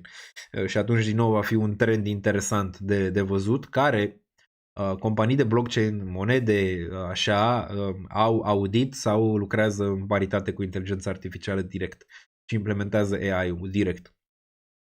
Dar după cum vedeți aici, Claude Opus ar fi descoperit vulnerabilitate critică în Zcash. Și Zcash a picat foarte puternic. Țineți minte că vă ziceam, stați departe de Zcash, că e pompat de Bitcoin Maxi din trecut, dar nu e nici măcar privat. Adică nu mai zic ce s-a întâmplat acum, dar nici măcar privat nu e. Singura monedă privată e Monero, ok? Bun, mai departe. Bun, Tesalonița zic că are un rol important în rol la PTH. Cred că vor performa împreună. Din punctul meu de vedere, da. De asta am o mică poziție în ZK. A șters 2 trilioane de la maximul din octombrie, papa Trump. Am și zis, chiar dacă noi mai dăm vina pe Trump că XYZ și puteai să dai vina pe el în trecut, având în vedere că făcea o volatilitate foarte mare pentru piețe, ulterior s-a dovedit că nu a ținut de Trump neapărat ce s-a întâmplat cu cripto, cu toate că și l-a subt lichiditate din cripto, după cum știm cu acel meme coin, și poate fiind o piață mică s-a simțit mai diferit, dar mai mult a sub Solana decât a sub, să zicem, Trump lichiditate din cripto, dar după cum vezi, toate piețele au făcut all-time high, în afară de cripto, deci nu poți da vina pe Trump că cripto nu-ți performează. Nu e neapărat că el a făcut volatilitate, stânga-dreapta, absolut, dar alea erau momente în care puteai să cumperi. Într-o piață normală, reală, care apoi revenea spre zonele superioare pentru că macro rezista eroic și superb. Ok? Nu poți da vina pe el. Omul a adus lichiditatea, uite-o, numai că în zona de cripto, infrastructura ne-a înrocit din nou. Ce s-a întâmplat anul trecut cu monedele respective, dar au capitulat 99% în câteva secunde. Ne-a înrocit că nu mai e încredere și structura pieței de cripto în general și a participanților din zona de cripto care au aceste chestii cu ciclurile 4 ani, invers, trestie, chestie și într-un fel faci un fulfilling prophecy. Self-fulfilling prophecy la un moment dat. Dar nicio piață reală nu merge așa, adică în scenarii de genul ăsta la infinit, mai ales când n-ai o lichiditate clară care să-ți împingă mai departe sau faci un Black Swan fix în momentul în care ciclul de 4 ani trebuie să se termine. Astea pe termen lung nu se vor mai întâmpla, da, asta e, trebuie să-ți 2022, 2025, 2020 sau 18. Astea pe termen nu se vor mai diminua, dar tot cu ajutorul sistemului financiar trecut. Pentru că noi n-am fost pregătiți, asta a fost clar. N-a fost. Lichiditatea a fost acolo, Trump a adus-o, asta e adevărul, dar noi n-am fost pregătiți să o luăm. Bun. Ne-am pus piedică singuri, cam asta e ideea. Bun. Mai departe, uite, IPO ziceam, $2000 acum poți să investești în IPO ăsta, deci l-au făcut sexy pentru retail. Asta cu șeful Fed aduce în echipă un arhitect, aici am mai vorbit despre data trecută și Bitmain strânge 300 milioane ca și cumpărat din banii respectivi pentru a cumpăra mai mult ETH, 3 milioane de acțiuni preferențiale. Își diluează acțiunile. Okay. Bun. SpaceX produce cea mai mare IPO din istorie, nu știu dacă mai e ceva relevant aici, cred că mai era ceva, da, mai era, cred că dacă mergem pe Twitter la cripto aici, Costi, much love. Daniel, cât o să ne mai țină? Sunt din 2018. Bună întrebare. Probabil până la bătrânețe. Până la bătrânețea de îmbătrâneți. Bun, mergem pe cripto aici un pic să găsim aia cu ETH, pentru că și la ETH se întâmplă ceva ce nu s-a mai întâmplat niciodată, dacă vă vine să credeți. Așa ceva. Bun. Mergem la cripto aici, puteți da și voi follow celor de la cripto aici, pentru că dau știri în timp real, bune, explicate frumos. Bun, mergem mai jos. Prea multe știri, dar importante și asta cu robor. Bun, cu Trump. Vreau să găsesc pe aia cu ETH, mă interesează. Sper că n-am trecut de ea. Da. Ethereum intră în cea mai extremă zonă de supravânzare din istoria sa. Deci, din nou, un alt lucru care, e un pic spre zona aia mai bearish, pentru că asta nu s-a mai întâmplat. Okay? Mulți zic, da, e la fel, cumpărăm, bun. Nu știu dacă e chiar atât de ușor, având în vedere că sunt câteva chestii diferite. Ethereum a înregistrat cel mai scăzut de răstai lunar din istoria rețelei, un nivel care depășește toate perioadele majore de capitulare din ultimul deceniu, adică de când s-a inventat. Indicatorul este acum mai jos decât în crash-ul din 2018, pe care am fost și l-am vizionat eu cu ochii mei. Unul rău de tot, rău de tot, rău. S-a dus ETH la 1400 la 80 în final. În capitularea din 2020, dar și în 2018, tot pe la 80 s-a oprit. Okay? Rău de tot. A scăzut la aproximativ 1400 la 80, da, uite cum ziceam. Prăbușirea provocată de pandemia COVID. Am fost și acolo. L-am văzut-o și pe aia și am și cumpărat. Și aici am cumpărat și aici am cumpărat. Minimul bear market-ului din 2022. Am fost și acolo și mulți dintre voi erați acolo când de așa coborât spre zona de 880. Ok. Deci niciunul dintre aceste cazuri răsaiul n-a fost aici. RSI-ul lunar măsoară intensitatea și viteza mișcărilor de preț pe termen lung. Deci există o presiune de vânzare mare. Nivelul actual sugerează că unul dintre cele mai puternice resetări de momentum din istoria ETH. Sentimentul investitorilor rămâne extrem de negativ după luni de subperformanță față de Bitcoin și piețele tradiționale. Dar acum și Bitcoin vine aproape de performanța ETH, dar e un pic mai bine în continuare Bitcoin. În perspectivă tehnică, trebuie să află într-o zonă care a coincis istoric perioada de capitulare și oportunități pe termen lung. Totuși, un RSI extrem de scăzut nu garantează formarea unui minim, absolut. Imediat și nu oferă informații despre momentul unei eventuale reveniri. Pentru piață, întrebarea nu este dacă sentimentul este negativ. Acest lucru este evident, absolut evident. Întrebarea este dacă actualul pesimism extrem reflectă deja toate veștile negative sau dacă urmează încă o etapă de scădere. Și imediat discutăm despre asta. Aici. Dar din nou de menționat, din nou niveluri istorice aici și pentru ETH și pentru Bitcoin la nivel de sentiment și alte lucruri. În sfârșit BlackRock oprește vânzările. Hai să ne uităm și pe ETF-uri înainte să intrăm pe grafice. Dacă mai aveți alte știri sau alte chestii de discutat, le putem discuta. Înainte să intrăm pe grafice. E deja 9:30, stăm până la închiderea bursieră, până la 10, așa, zic eu că e suficient. Aproape 2 ore jumate. Bun, hai să ne uităm un pic aici să vedem pe Bitcoin în prima fază. Se poate vedea că ai ieșiri. Ultimul flow pozitiv a fost pe 6. Te-a luat aici și plus 49 de Bitcoin, destul de puțin. Față de ieșirile care tot au fost, se poate vedea de ce Bitcoin e așa. Cumva Bitcoin acum ține foarte tare de ce se întâmplă aici. De ce? Cumpără seller OTC, vinde ETF-urile pe spot. Înțelegi ce vreau să zic? Până când ăștia nu epuizează selling pressure-ul și pare că în sfârșit ți le epuizează aici. Dacă dai un zoom, vezi, ușor îți scade puterea de vânzare și asta din nou un lucru bun de analizat. Nu mai merge, dar ulterior vezi, ai Bit-ul BlackRock care are 818.000 de Bitcoin. Ok. Atât au acumulat. Iar GBTC-ul a vândut 143.000. Îmi dă seama de unde eram fără iBit. Aici că l-a luat 818.000, aproape cât Satoshi are. Satoshi care are 1.000.000, poate să aibă mai mult, nu știm exact. Dar dacă te uiți aici, mult a acumulat momentan. Acum mai vând, de ce și ei ca instituționali? Vând pentru a avea mai multă lichiditate în alte zone, cum ar fi IPO-ul Tantinuțilu, care vinde și ea varză pentru IPO-ul lui Elon Musk. Bun. Deci asta pentru Bitcoin. Hai să vedem și ETH. Și apoi mergem mai departe. Dacă ne uităm la ETH aici. Bun, ETH și un pic mai interesant pe flow-uri. Mai mult verde. Uite, ieri când Bitcoin a avut pe roșu flow-uri, au fost 48.000 de ETH care s-au luat aici. Cu toate că, de fapt, alalteri. Ieri au avut o ieșire de 24.000 de ETH. Și, dar după cum vedem și aici ieșiri. Dar dacă în sfârșit vedem un pump pe ETH, ceea ce e bine. Vă dau și zoom ca să-l vedeți aici. Da? Spre deosebire de Bitcoin care e tot roșu, ETH are o mică, 2 zile de verde aici. Cumva acumulează. Dacă ne uităm, nu știu cine acumulează, nu știu dacă avem același overview. De ce nu e același overview astăzi? Bitcoin, Ethereum, dar ne putem uita cât are total BlackRock aici. BlackRock. 2,9 milioane de ETH are BlackRock. Mult, a zice. Are bine, 2,9 milioane. Totul e pe verde la ETH și în afară de Grayscale. Tot aici. Instituționale stai să rămână, clar, dar mai vând și ei pe parcurs așa ușor. Având în vedere că piața e atât de strâmtorată de lichiditate, orice vânzare a lor se simte aici. Sau orice cumpărare a lor se simte, cum ai avut și bounce-ul pe ETH în zilele precedente de aici. imediat. Dar pare că, eu cred că un punct de inflexiune o să fie când o să ai mai puține intrări în ETF-ul Bitcoin decât în ETH. Ăla o să fie un punct de inflexiune pentru Ethereum, deoarece atunci toată lumea o să înțeleagă, ok, înțelegem ETH și înțelegem unde merge ETH și atunci va veni un capital mai mare pe ETH decât pe Bitcoin. Pare că încă nu suntem acolo, cu 2 zile nu e suficient, adică diferite aici față de Bitcoin nu e neapărat suficient. Bun, am făcut și asta, nu știu dacă mai vedeți voi pe chat, dar vreți să vorbim despre ceva. USD.de, imediat ajungem și acolo, intrați danieliță.ro, aveți aici.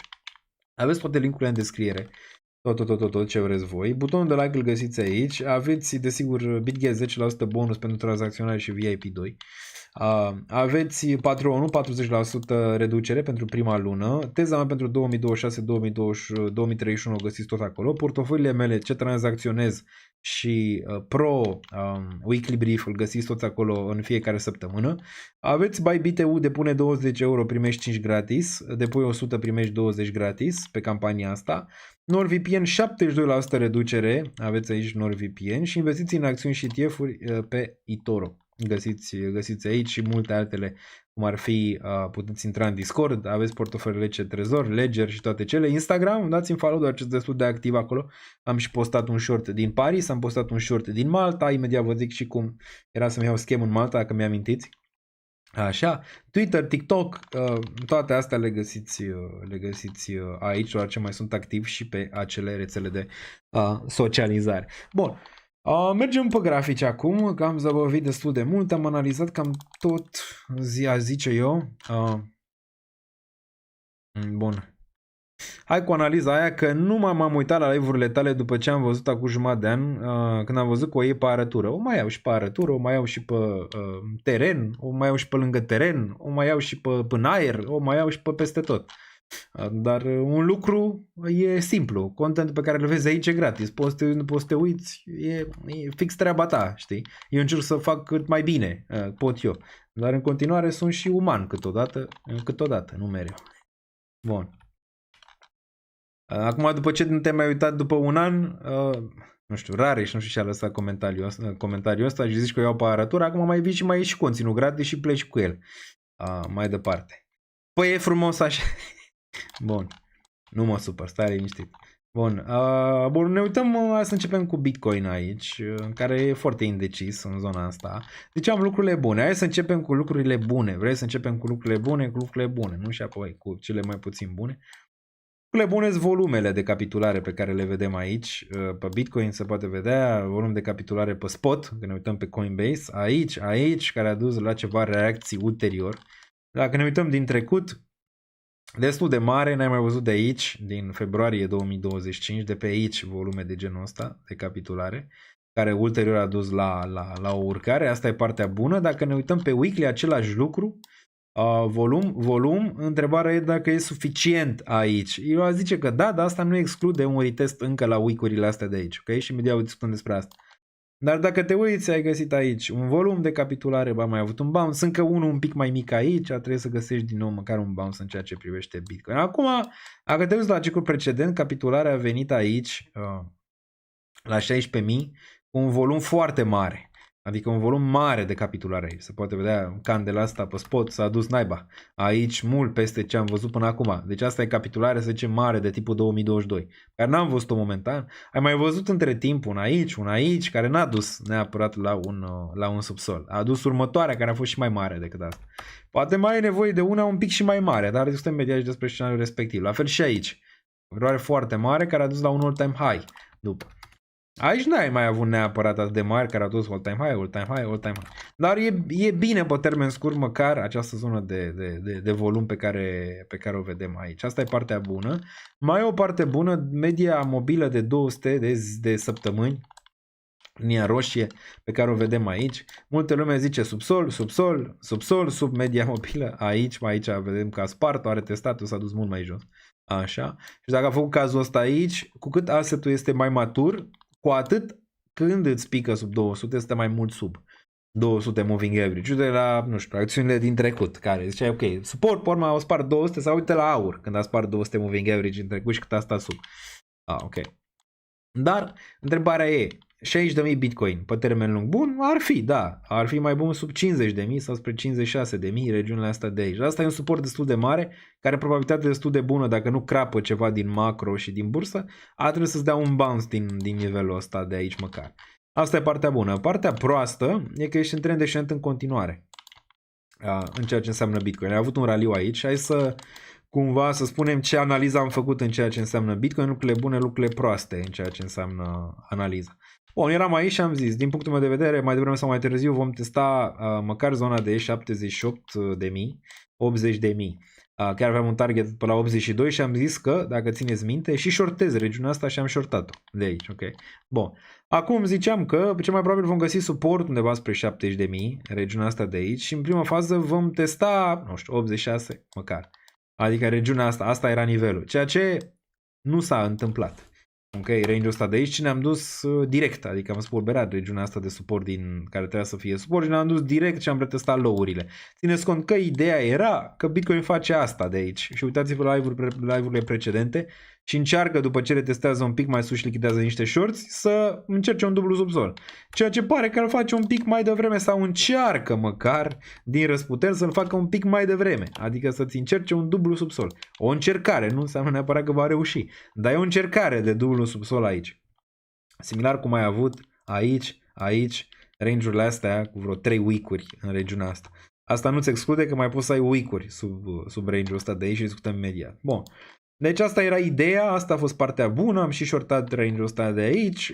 Aici aveam o idee că menținem suport în zona asta de 70 sau 65.000, cum m-a atrăgea cineva atenția pe comentariul respectiv, ceea ce nu s-a întâmplat și s-a dus mai jos. Am tranzacționat range-ul ăsta de aici? Nu l-am tranzacționat. Okay. Bun. Cam asta, să zicem, a fost, să zicem, ideea pentru Bitcoin. Acum, mai e în picioare ideea că Bitcoin va merge în sus pe durata verii. Din punctul meu de vedere, nu e exclus să pună un bottom în iunie și iulie-august să urce. Okay? Aici. Adică în continuare mențin o idee, dar mai slabă, având în vedere că e sub 65.000. Dar vom vedea unde închide acest weekly. Dacă îl închide măcar spre 64, arată mai bine. Dacă îl închide până zonele astea, nu vedem bounce săptămâna viitoare, șanse mai mici să vezi urcarea respectivă pe vară, având în vedere că dacă te uiți istoric și analizezi doar, zicem, istoria și mediana, nu stă prea bine pe vară. Anul trecut, știți, ziceam, Bitcoin probabil va urca pe vară, ceea ce a și făcut-o. Dacă țineți minte, când toată lumea s-a așteptat să nu se întâmple nimic, Ethereum a făcut all-time high, Bitcoin a făcut all-time high și o țineam din all-time high în all-time high pe Bitcoin. Okay? Mă aștept nu neapărat la all-time high pe vara asta, dar mă aștept la niște bounce-uri măcar de aici pentru Bitcoin și asta îți arată un pic de incertitudine în zona de jos, ceea ce nu e neapărat rău. Adică dacă pe vară ar testa măcar 78.000, ar fi destul de bine, sau 80-86 ar fi destul de bine. Dar bottom-ul în iunie, cel mai probabil, din punctul meu de vedere aici pentru Bitcoin, fie că mai retestează range-ul ăsta, fie că nu, fie că mai retestează un pic sub, nu cred că va sparge range-ul ăsta să face la 40.000 de aici. Din regiunea asta, fără a-și reacumula și avea un bounce de short squeeze în range-urile superioare. Pe urmă vedem, dacă de aici faci un short squeeze, atrage niște buyeri și pe urmă face asta, vom vedea după. Depinde foarte mult în ce perioadă e și ce se mai întâmplă cu macro în perioada respectivă. Okay? Momentan nu văd mutarea gen în 38.000, că asta e de fapt, nu e 40, 38.000 ca target în nivelul ăsta de aici. Acum, la nivel de cumpărare, cine știe, poate se întâmplă. N-arată prea bine graficul ăsta la macro, dacă te uiți, e un mega head and shoulders, te speli pe cap, bam, bam, bam. Okay. Dacă se întâmplă, care sunt nivelurile de cumpărare aici pentru Bitcoin pe termen lung și țineți cont că odată ce cumpărați, nu știu, Bitcoin la 38.000 sau la 28.000, așteptați-vă și la mulți ani de zile sub 100.000, odată ce atinge range-ul ăla respectiv. Okay? Ca să nu aveți din nou dezamăgirea că începe din nou ciclul de 4 ani și nu mai începe, că din diferite motive. Okay? Bun. Dar realist vorbind, a zice 61.8, dacă n-ai Bitcoin deloc, 56.000, 50.000, sub 50.000 ar putea să fie prima zonă, sau dacă ai vândut, unde am vândut și eu pe la 100 și ceva de mii, o adevărat să te gândești sub 50.000. Pentru mine personal, da, 38.000 ar fi, 28.000 ar fi relevant și range-urile astea, că s-ar întoarce în regiunea asta de aici, BTC-ul, ar fi relevante din nou. Un 78.6 ar fi bun, adică sub 38.000, 28.000, range-ul ăsta de aici ar fi bun pe termen lung pentru BTC. Ne vedem și la oscilatori imediat, dar întâi să vedem cum arată prețul. Și unde am putea să luăm niște Bitcoin mai decent la risc recompensă pentru a putea prinde, nu știu, nou all-time high. Acum, ziceam, cripto mai are încă un potențial până în 2027 la final de un mini raliu până undeva pe aici, a zice, până în 2027. Dacă încearcă un bottom aici, și eu zic că nu e exclus deloc în perioada viitoare să vezi un bottom aici, dar ar fi exclus ca cripto să-ți urce pe urmă în 2027 197.000, 106.000. Și în continuare înclin spre ceva de genul ăsta mai repede. Da. Dar problema o să fie, depinde unde e Bitcoin până în 2027 noiembrie. Aia e problema, că dacă e pe aici, în zona asta, ar putea destul de decent pe urmă să-ți capituleze în 2028. Când toată lumea așteaptă începerea unui nou ciclu de 4 ani, de fapt să-ți capituleze, să spună low aici, pe urmă să mai stai niște ani de zile, pentru că ciclul macro deraiază din ciclul de 4 ani tipic pentru BTC. Okay? Bun, concluzia. Din punctul meu de vedere, Bitcoin va forma un bottom aici. Asta e cel puțin probabilitatea mea personală. Și nu vom vedea zona de 38.000. Dacă vedem zona de 38.000, probabil o să fiu cumpărător în range-ul ăsta pentru Bitcoin. Dar țineți cont că să nu fiți atât de entuziasmați în ceea ce înseamnă un Bitcoin la 38.000 sau 27.000, cel puțin pe termen scurt. Dacă ești pe termen lung, poți să fii foarte entuziasmat de acel nivel pentru BTC. Dar pe termen scurt, adică pe un an, doi, n-aș fi atât de entuziasmat. 2 secunde, revin imediat. Revin.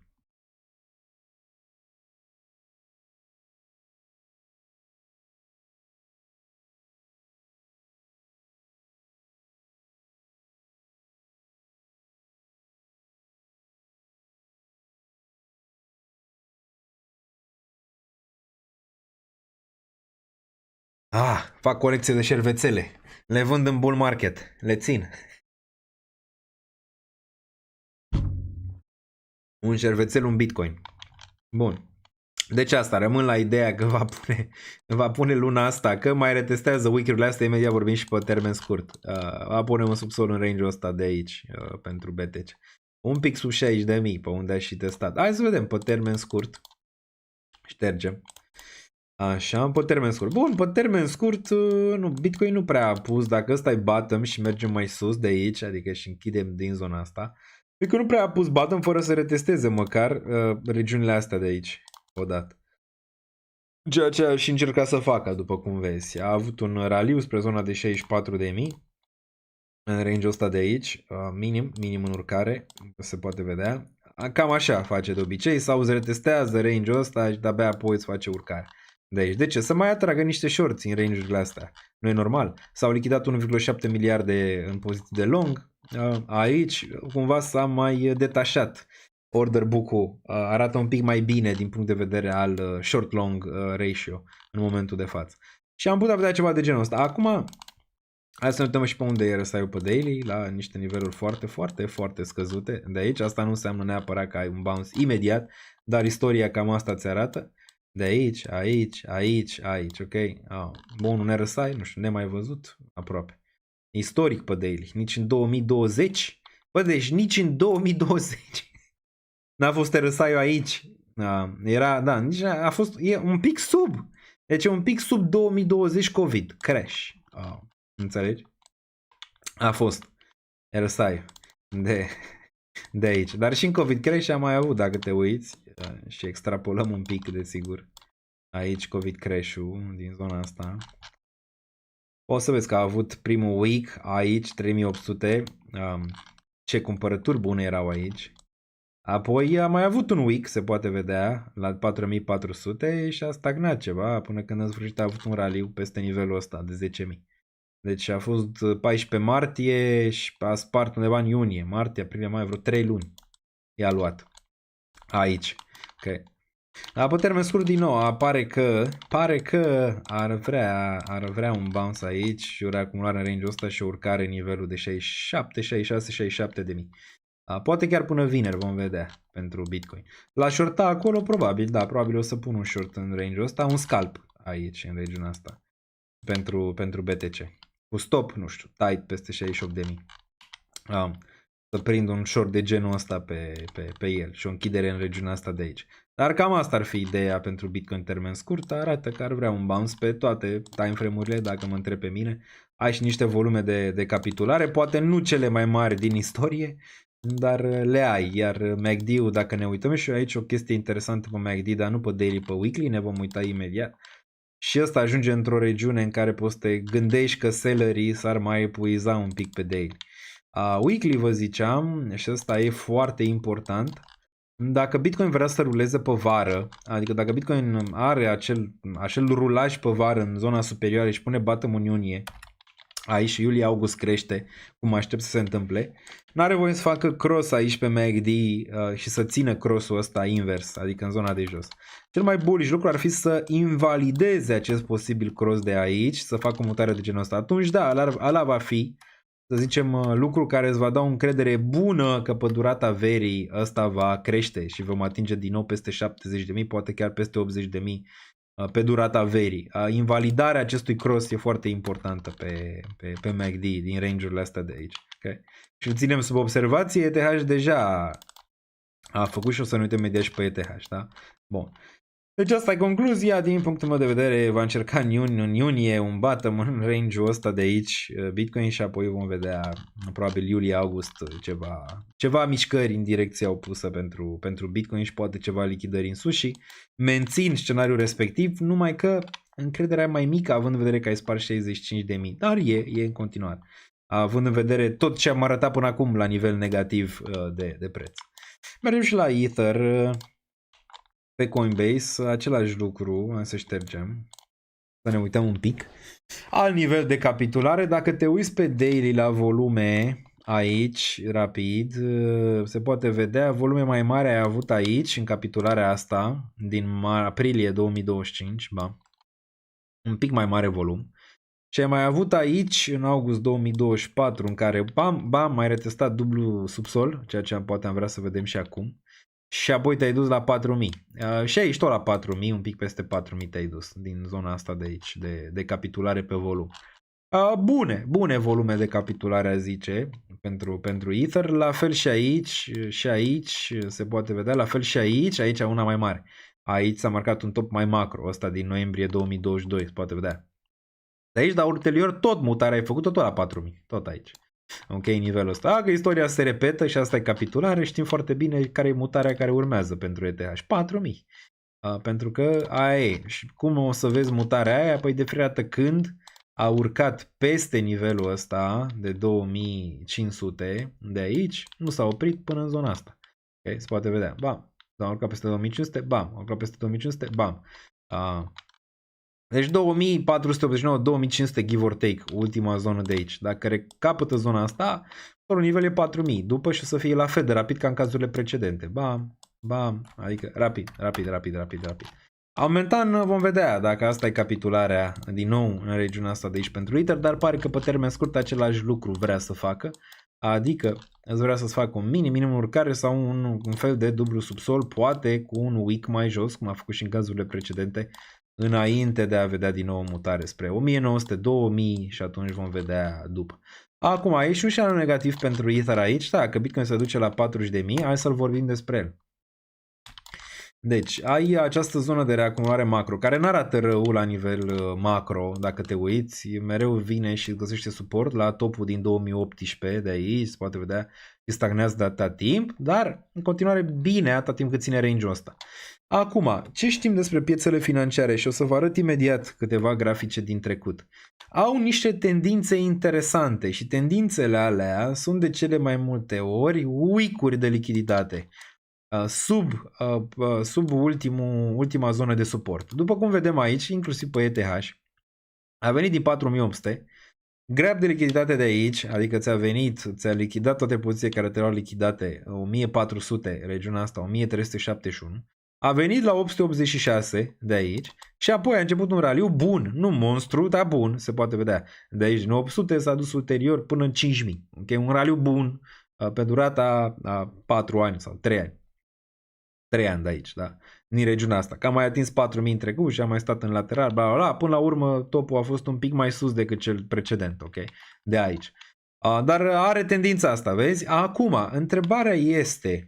Întrebare de baraj. Ai suportul ăsta mare aici, la 1382 și la 900, un pic mai jos, la 886. Vei vedea un grab de lichiditate în primă fază, înaintea începerii unui raliu monstru, care te poate duce la ETH la 10.000, 15.000. Vei vedea un grab de lichiditate aici, ok, din zona asta, să scoată toate pozițiile de long din piață, să curețe tot leverage-ul și apoi să înceapă o mutare de genul ăsta după. Sau de aici stă în lateral. Totul va depinde de sigur ce va face Bitcoin în range-ul ăsta. Adică nu e nici exclus să stea aici, să facă tot încă un an de zile și apoi să facă mutarea. Ok? Dar piețele au tendințe de genul ăsta. Hai să ne uităm la S&P 500. E un caz bun S&P 500 aici, da, și aurul și altele. Bun. S&P 500 care acum e la all-time high. Hai să ne uităm, începem din 2008. Deci, da, n-avem. Nu avem, trebuie să mergem să-l găsim pe la real, pe S&P 500. Da, bun.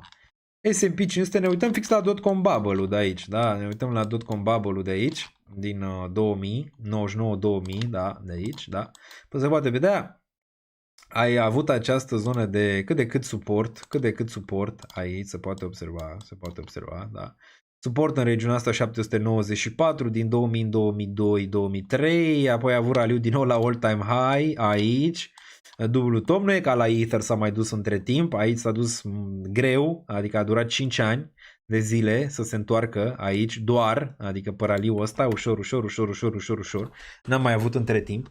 Și apoi când deschideai șampania și moetul, că se duce la fel ca la ETH, da, deschideam șampania, moetul 10.000, se duce la all-time high.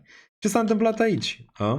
Același lucru. Grab de lichiditate sub nivelul din 2000. Sub nivelul ăsta de aici, din 2002. Okay? De aici, din zona asta. Și a venit aici toată lumea entuziasmată după ce a așteptat din 2000 vreo câți ani de zile? 7 ani de zile, toată lumea entuziasmată după 7 ani de zile, nu? Sună cunoscut?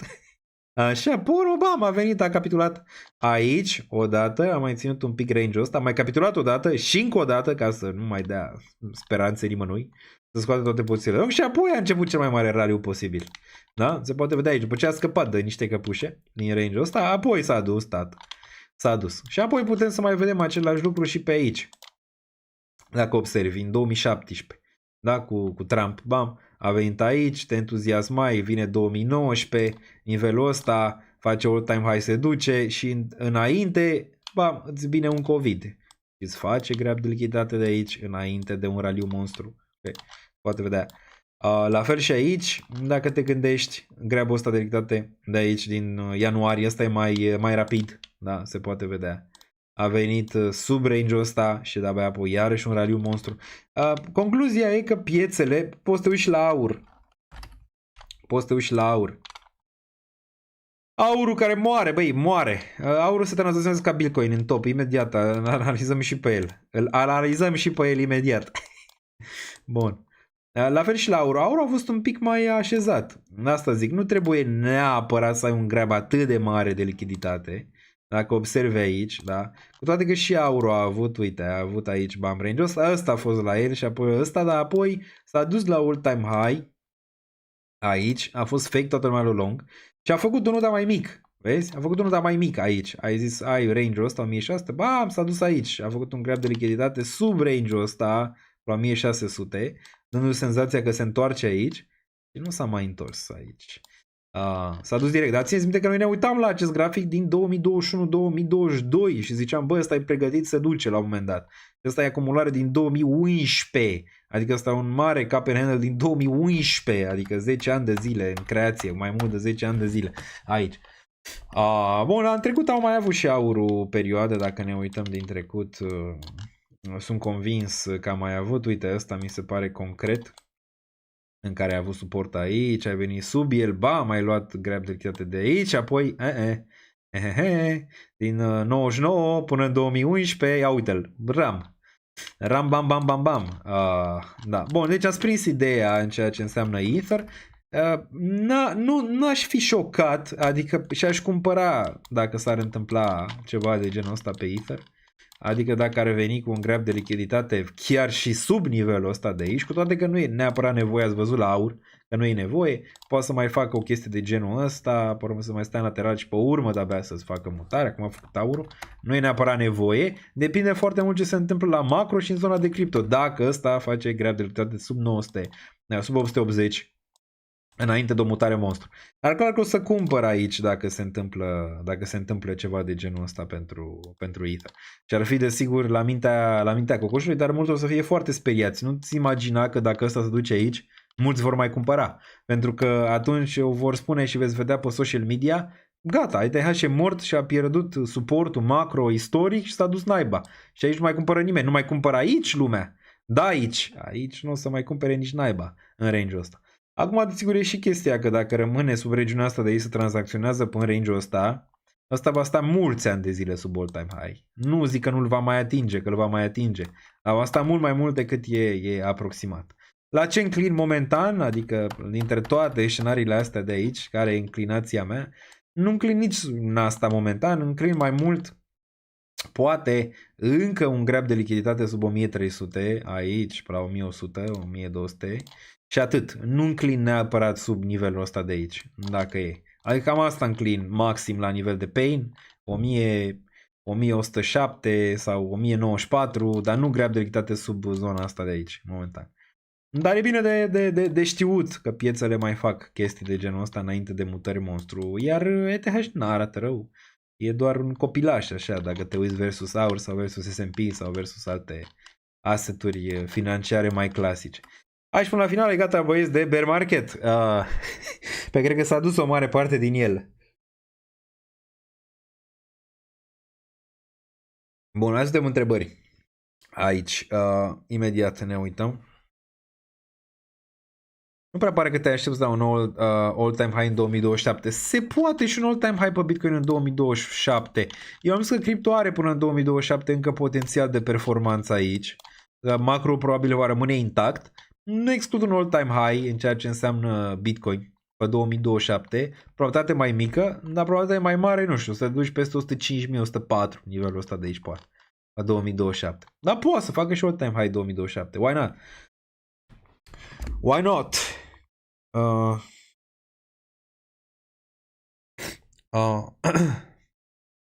2 secunde.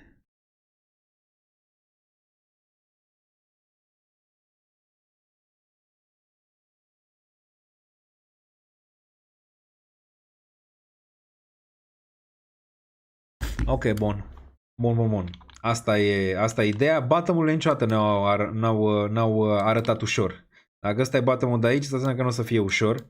Cum? Nici bottom-ul ăsta nu era ușor. Dăm timpul înapoi, ok? De obicei îl vezi după multe luni de zile, dacă ăsta e bottom-ul. Deci dacă ăsta e bottom-ul, îl vezi după multe luni de zile. 2 secunde să vedem mai. Dăm care nivel vreți? Nivelul, cred că am apăsat eu din greșeală. Asta e așa. Reply bar. Start new. Ok, bun. Mă interesează ăsta de aici. Ai fi zis? Nu, n-ai fi zis. Care era ideea aici? Țineți minte, nu? Bitcoin la 10.000, 4.000, nivelurile astea. N-ai fi zis că ăsta e bottom-ul aici pentru Bitcoin, în nivelul ăsta. Erai sub zona asta, a făcuse un nou... Singurul lucru care îți dă ideea și noi l-am analizat atunci, țineți minte, în 2022, e volumul. Care era un volum bun, tată, de capitulare aici. Ceea ce nu avem momentan, adică un volum de genul ăsta. Aici, da, era peste toată zona asta, era peste 2020, adică... Dar n-aveai la nivel de candele, că da, multă lume era bearish aici pentru zonele astea. Acum, e cât de cât similar că multă lume e bearish pentru regiunea asta de aici. Singura chestie n-ai volumul, dar mai e și chestia că volumele pe spot nu mai sunt atât de mari, având în vedere că ai și alte instrumente financiare, gen ETF-uri acum. Poate e suficient, vom vedea aici. Nici aici n-ai fi zis că e bottom, poate nici aici n-ai fi zis că e bottom în range-ul ăsta și hai să dăm aici 2 secunde. Imediat. Ăsta. Aici eram în piață. Credeam că e bottom aici. Ce credeți, chat? Nu ăsta. Da, aici vreau să pun. În zona asta. Aici. Credeai că e bottom ăsta? N-arăta bottom. Aveai target aici, undeva la 1875. Unde era targetul meu de bottom? Nu era aici la 3200, ci era aici la 2900-2800, un pic mai jos. pentru Bitcoin, destul de aproape aici, dar la fel și aici, un spike de volum destul de mare de capitulare, momentan pare că nu-l avem, ținem sub observație aici, n-aș exclude neapărat un bottom aici, dar trebuie să ne dovedească Bitcoin pe vară, că urcă peste 82.000 și atunci putem vorbi, dacă urcă peste 82.000 la nivel. Dar pe termen scurt, da, cred că formăm un bottom aici pe BTC în range-ul ăsta. Cât va dura? Aici a durat mai mult decât m-am așteptat eu să dureze până când a venit. Aici vom vedea cât durează până la următoarea mutare. Eu zic că iulie-august vom vedea mutarea respectivă. Bun, mai de Țitia? Absolut. Poziția pe care o am câteva procente este acolo încă. O să vând o parte din ea când îmi ajunge la niște prețuri mai decente, poate chiar pe minus. Bun.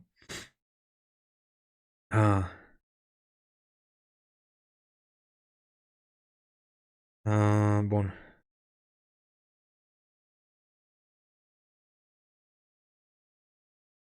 O secunde. Bun. Bun. Cam atât aici pe Bitcoin, cam tot zăbovit pe el. Monthly-ul arată execrabil, dar așa arăta și aici, n-a arătat niciodată bine. Ok, în momentul în care formai, să zicem, un bottom. Problema e că încă mai ai presiune de vânzare, chiar dacă toți indicatorii sunt strânși rău de tot în momentul de față pentru BTC. RSI-ul revine din nou la nivelurile astea, iar pentru Ether, dacă ne uităm aici, că ajungem și la el, e la cel mai sus nivel din istorie, se poate vedea. N-a fost niciodată aici. Daily RSI, cred că la fel, n-a fost niciodată în istorie aici. Niciodată la nivelul ăsta, nici în COVID crash. Incredibil, dar adevărat. Bun, pe Ether același lucru, după cum ziceam mai devreme, cam aceeași analiză. O retestare la week-urile astea e foarte probabilă în următoarea perioadă pentru a putea forma un bottom, deoarece vrem să vedem dacă ține nivelul ăsta sau dacă sunt longuri de aici cumva și apoi să putem avea o direcție de genul ăsta. Dar pe termen scurt, un pic bearish, pe termen median cred că vom vedea o mutare la 1900-2000. Pe durata verii, chiar mai sus, adică ai putea să te uiți pentru Ether. Bun, la nivel de acumulare Ether macro, la Bitcoin am zis, sub 50.000, închizi ochii și vezi pe unde arunci un darts. La ETH am luat 1590 la ultimul buy. Acum m-ar interesa clar sub 1386 până în range-ul de 1092. Astea două zone, vedem care dintre ele. Așa, și desigur dacă face week-ul ăla sub 800, voi cumpăra sub 800 până în 638. Ok? Cam astea sunt ultimele zone în care mai am buy-uri pe ETH aici. Ok? Țineți cont că n-am cumpărat niciodată peste 2000 ETH. Vom vedea cât e media, că a mai crescut un pic, nu mai e la 1500, poate e la 1600, vom vedea. Ok? Pentru Ether. Dar peste 2000 n-am cumpărat Ether și în continuare cred că ăsta va performa bine ulterior în timp. ETH și BTC în continuare slab, asta e ideea. Dacă vrea să facă bottom, acum e momentul pentru ETH și BTC, adică nu prea mai are altul. Ai nivelul ăsta de aici și vrei un minim în urcare, măcar undeva în zona asta de aici. Tot cred că iunie e nivel de bottom și pentru ETH și BTC și ulterior pe iulie-august vom urca de aici pentru ETH și BTC, dar și pentru ETH. Bun, ai dominanța. Dominanța repete ce a făcut aici cât de cât, s-a dus în range-ul ăsta, când Bitcoin corecta, altcoin-urile mai puțin, Bitcoin corecta, altcoin-urile mai puțin.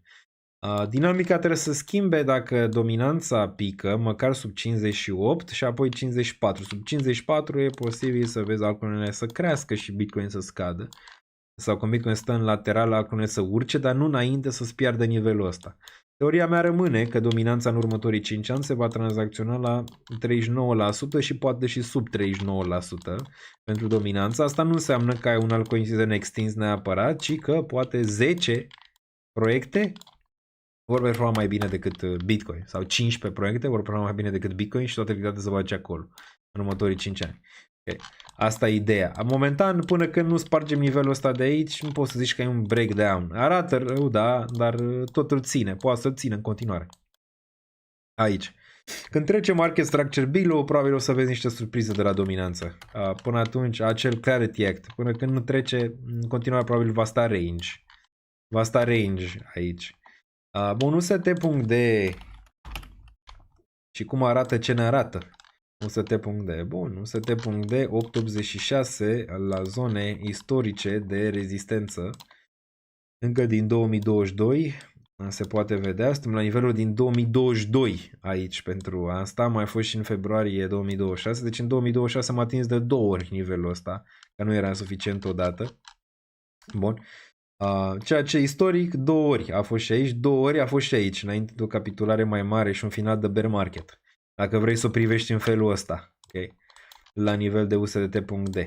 Și ziceam că e posibil să mai ai niște zone de retest în zona de 9, dar ulterior o să trebui să capituleze înapoi în zona de 7-8. Dacă te uiți la macro și ăsta e un grafic pe care nu poți să faci neapărat analiză tehnică cum faci pe un grafic normal și să zici ok, subsol aici, asta e o dominanță. Nu e un preț care oscilează. Mulți nu înțeleg asta. Dar da, dacă te uiți pe analiză tehnică clasică, ai un target la 20% pentru USDT.D și nu mai există piața de criptomonede. Din zona asta de aici. Dar cred că din nou ești într-o zonă extremă pentru USDT.D, fiind regiunea asta până 9.3, range-ul ăsta de aici. Și nu îți confirmă că da, fie că mai retestezi odată nivelul ăsta, încă o dată, de aici, de 9 sau 9.4, unde ai fost în 2022, fie stai în lateral, ulterior vei găsi o corecție spre nivelul ăsta de aici, care da, duce cu ideea că Bitcoin va mai retesta low-urile, dar mare parte vor veni buyerii în regiunea respectivă, de sub 60.000 încă o dată. Bun. Ce mai vedem aici? Ajustă-te.d ne-am uitat. Hai să ne uităm la others.d. Se închide bursa. Hai să închidem bursa dacă toți suntem aici. Bloomberg Live și să vedem ce mai zic băieții aici și revenim. If we sort of get that cloud revenue forecast more and it comes in, even if it's above estimates, if it's not sort of above estimates, then what does that do to the market? We're going to find out in just a few minutes. Those results are imminent as we get the closing bells here in New York. Se închide cazinoul bursier pe roșu. By almost 1,000 points on the day, down about 1.9%. The S&P down 1.6%.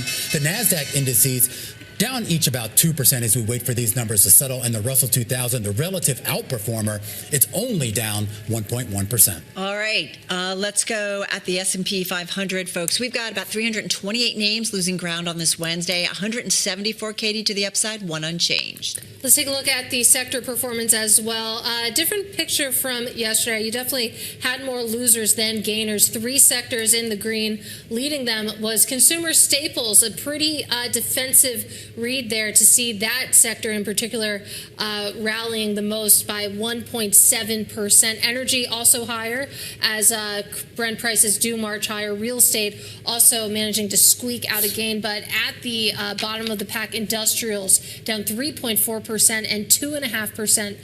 A decline in materials. I just want to point out the Dow Jones Industrial Average down the most, biggest one-day drop, I should say, since October of last year. All right, guys, let's get to some of the gainers in today's session. Got to start with Cracker Barrel. A record gain. Cracker Barrel. Ok, mergem mai departe în analize. Bun, deci others.d a avut aici o încercare, se poate vedea. Trebuie să-mi comand, cred că ceva de mâncare, cu toate că nu prea aș vrea să mănânc neapărat de la răceala asta. Bun, others.d se poate vedea 8% aici, 8,77. Din nou a rejectat range-ul ăsta când arăta un pic bine, tot minime, maxime în scădere face aici, adică nimic altceva. Totuși are măcar un suport în range-ul ăsta, ar mai putea să țină un pic rezistență în nivelul ăsta o perioadă, până când poate vedem o urcare în range-urile astea din nou și o reluare poate pentru dominanța celorlalte monede în afară de top 10. Bun, deci am făcut și ETH și am făcut și Bitcoin. Solana care arată foarte prost. Aici se poate vedea Solana. Ok, unde aș băga Solana? Ține-te că am vândut prima dată la 50 pentru Solana. Clar că sub 50 m-ar interesa și cred că capitularea o să vină sub 50. Unde cred că va fi? 32 până în nivelul ăsta de aici de 20 pentru Solana. Adică nu-l văd în altă parte. o capitulare. Dacă ne uităm la ce a făcut de aici, a avut o mutare destul de bună. N-a atins 1.618 pe acest ciclu, dar a făcut un all-time high la 300. Cumva, ca Ether așa, dar un pic mai bine pe toată durata în care Ether nu avea o performanță prea bună. Acum m-ar interesa din top, dacă te uiți, ai 78 invers.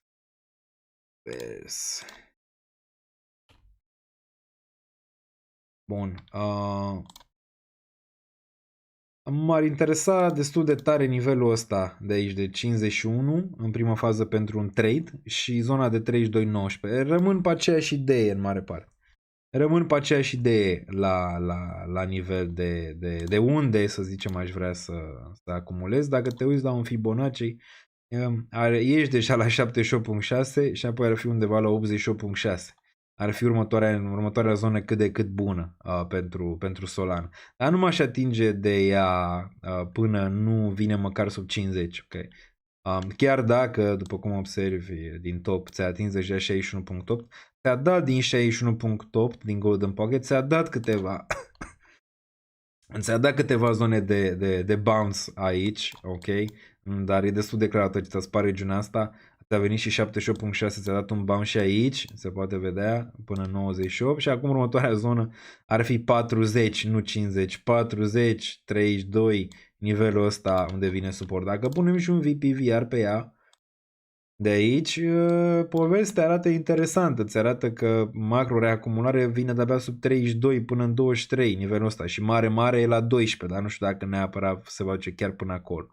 Dar un 20-32 ar putea. Asta ar fi, să zicem, punctul bun pentru Solana, în care poți să vezi din nou o reacție până în 2032 peste all-time high, din range-urile astea de aici, și să-ți poziționezi niște lucruri bune pe Solana, în regiunea asta.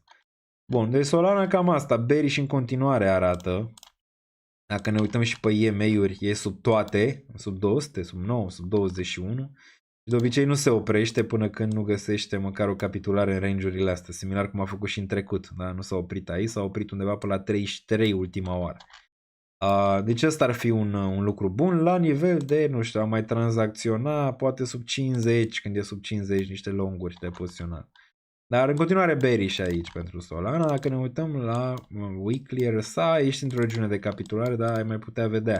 SolETH e cea mai slabă. În continuare aici, dacă te uiți, foarte bearish acest grafic. Dacă ștergem și EMA-urile, foarte o să fie sub 003. La un moment dat nu e chiar foarte bearish. Dar sub 003, pe urmă închide tot ce s-a întâmplat aici și ETH o să sugă lichiditate mare din Solana, dacă vine până aici, până în range-ul ăsta. Deja ETH BTC a făcut mutarea asta, s-a dus până în zonele astea de aici. Deci n-aș paria prea tare pe Solana, nici pe Bitcoin atât de tare în ciclul viitor, după cum arată așa graficul. ETH ar fi un play hype, poate un BNB din nou. De ce BNB? Pentru că ăsta e graficul, BNB BTC. Arată bine, în continuare, spre deosebire arată mai bine și decât ETH BTC. Ăsta e graficul, îți încearcă aici un bottom în regiunea asta, care ar putea să ducă din nou peste all-time high. De aici. Bun, ce ar mai fi așa macro? Link, da. Link USD, ne uităm imediat și avem și super chat, imediat ajungem și la el. Link în continuare destul de simplu, mutarea în zona superioară, RIP. Mutarea în zona inferioară, insert. Avem suportul ăsta de la 4.85. Orice mutare sub zona de suport e de investit din punctul meu de vedere aici. Dar mă interesează, da, 4.85, mă interesează sub 7, în regiunea de 6 și un pic. Ar fi interesantă, dar dacă vrea chiar să capituleze până aici, vom vedea. Dacă punem un macro Fibonacci, 88.6 deja ești acolo la macro Fibonacci. Nu prea mai ai neapărat ce să te uiți la el decât range-urile astea de jos. Putem?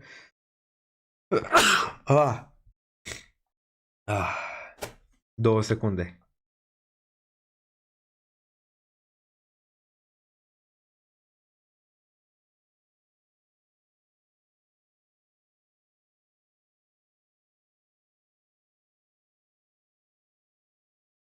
Când zic până în 2032, nu mă refer exact la anul 2032. E un range, poate să fie 2028, 2027, nu trebuie să fie neapărat 2032. E un range. Bun. Dar dacă ne uităm aici la asta, vreau să văd VPVR-ul, asta vreau să văd la el, volume profile, nu VWAP-ul, VPVR. Vreau să-l văd. Dacă te uiți la asta, ai nivelul de 47 pe care vorbeam și apoi ai un macro 241. Deci dacă vine sub nivelul ăsta, se poate vedea aici cât suport are în zona asta macro. Acest link pentru reacumulări mari, masive, macro. Bun. SUI ne mai putem uita un pic și apoi și la piețele financiare clasice. Bun, SUI o să mai acumulez ceva. Aici deja la un VPVR deja destul de extins de capitulare. Dar am deja, exact din zona de 0,7, m-ar mai interesa dacă se duce sub, adică un 0,48 și un 0,36. M-ar interesa destul de bine pentru acest SUI. Bun, în rest, da, e în capitulare. SUI. Bun, ce mai vedem pe aici, nu știu, așa mai relevant? Vreau să ne uităm la e-gold? Moare și pare că în sfârșit vedem niște volume de capitulare aici. În sfârșit, dar nu cred că e încă total la nivel de capitulare. Ar mai putea vedea un pic, dar în sfârșit ăia vechi nu mai au încredere în e-gold, care da, ulterior o să aducă la un bottom, dar posibil un pic mai jos, dacă spar nivelul ăsta pentru e-gold. Dar vedem cât e pe minus de aici. Din topul de la $500. 99,48, 99,8 ar duce undeva pe la $1. $1 poate capitulare macro pentru e-gold. Am putea vedea. Nu înseamnă neapărat că îl atinge, dar volumele în continuare sunt mici de capitulare. Poți să vezi mai mult de atât.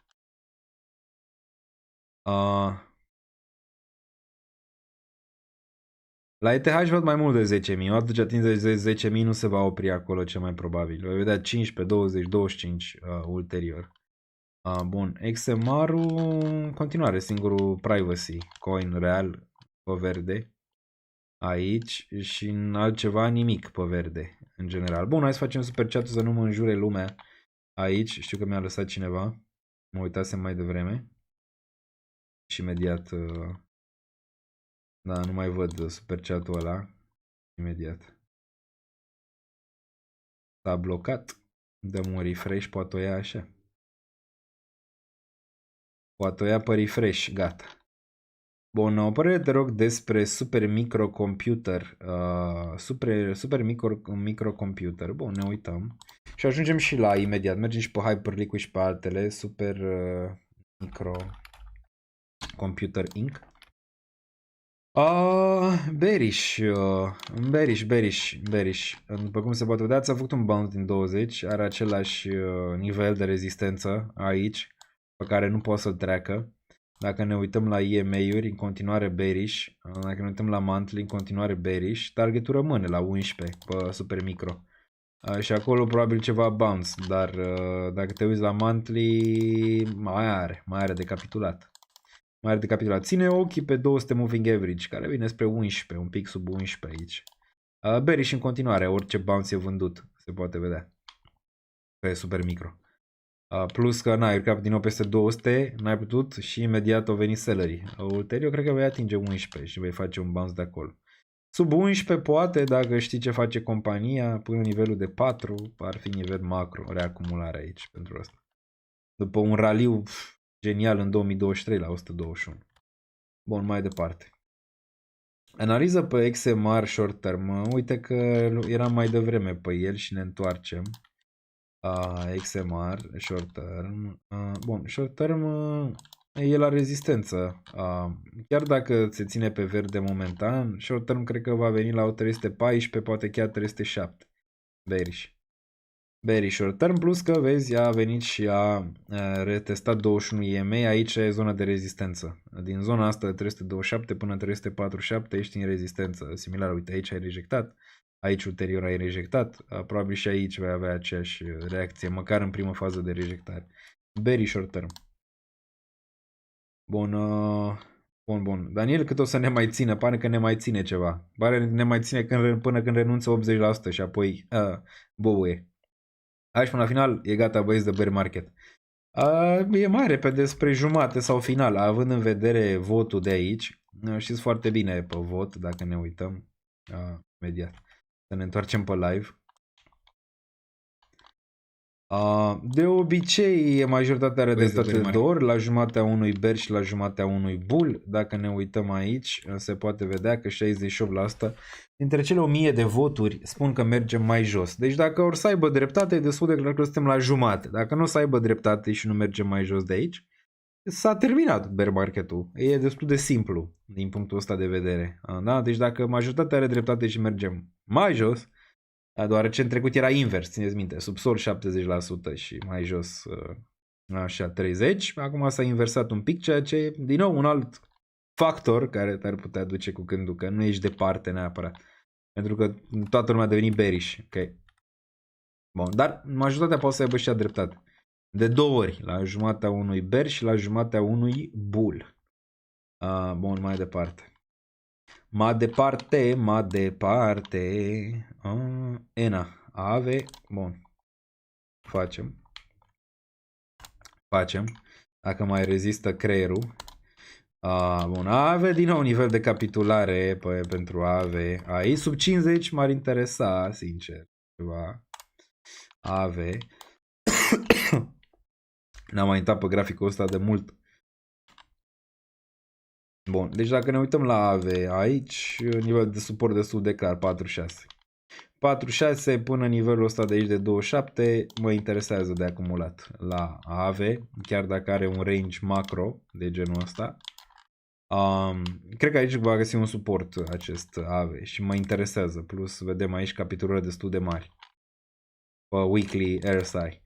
Nu e departe, dar dacă chiar atinge 47 după.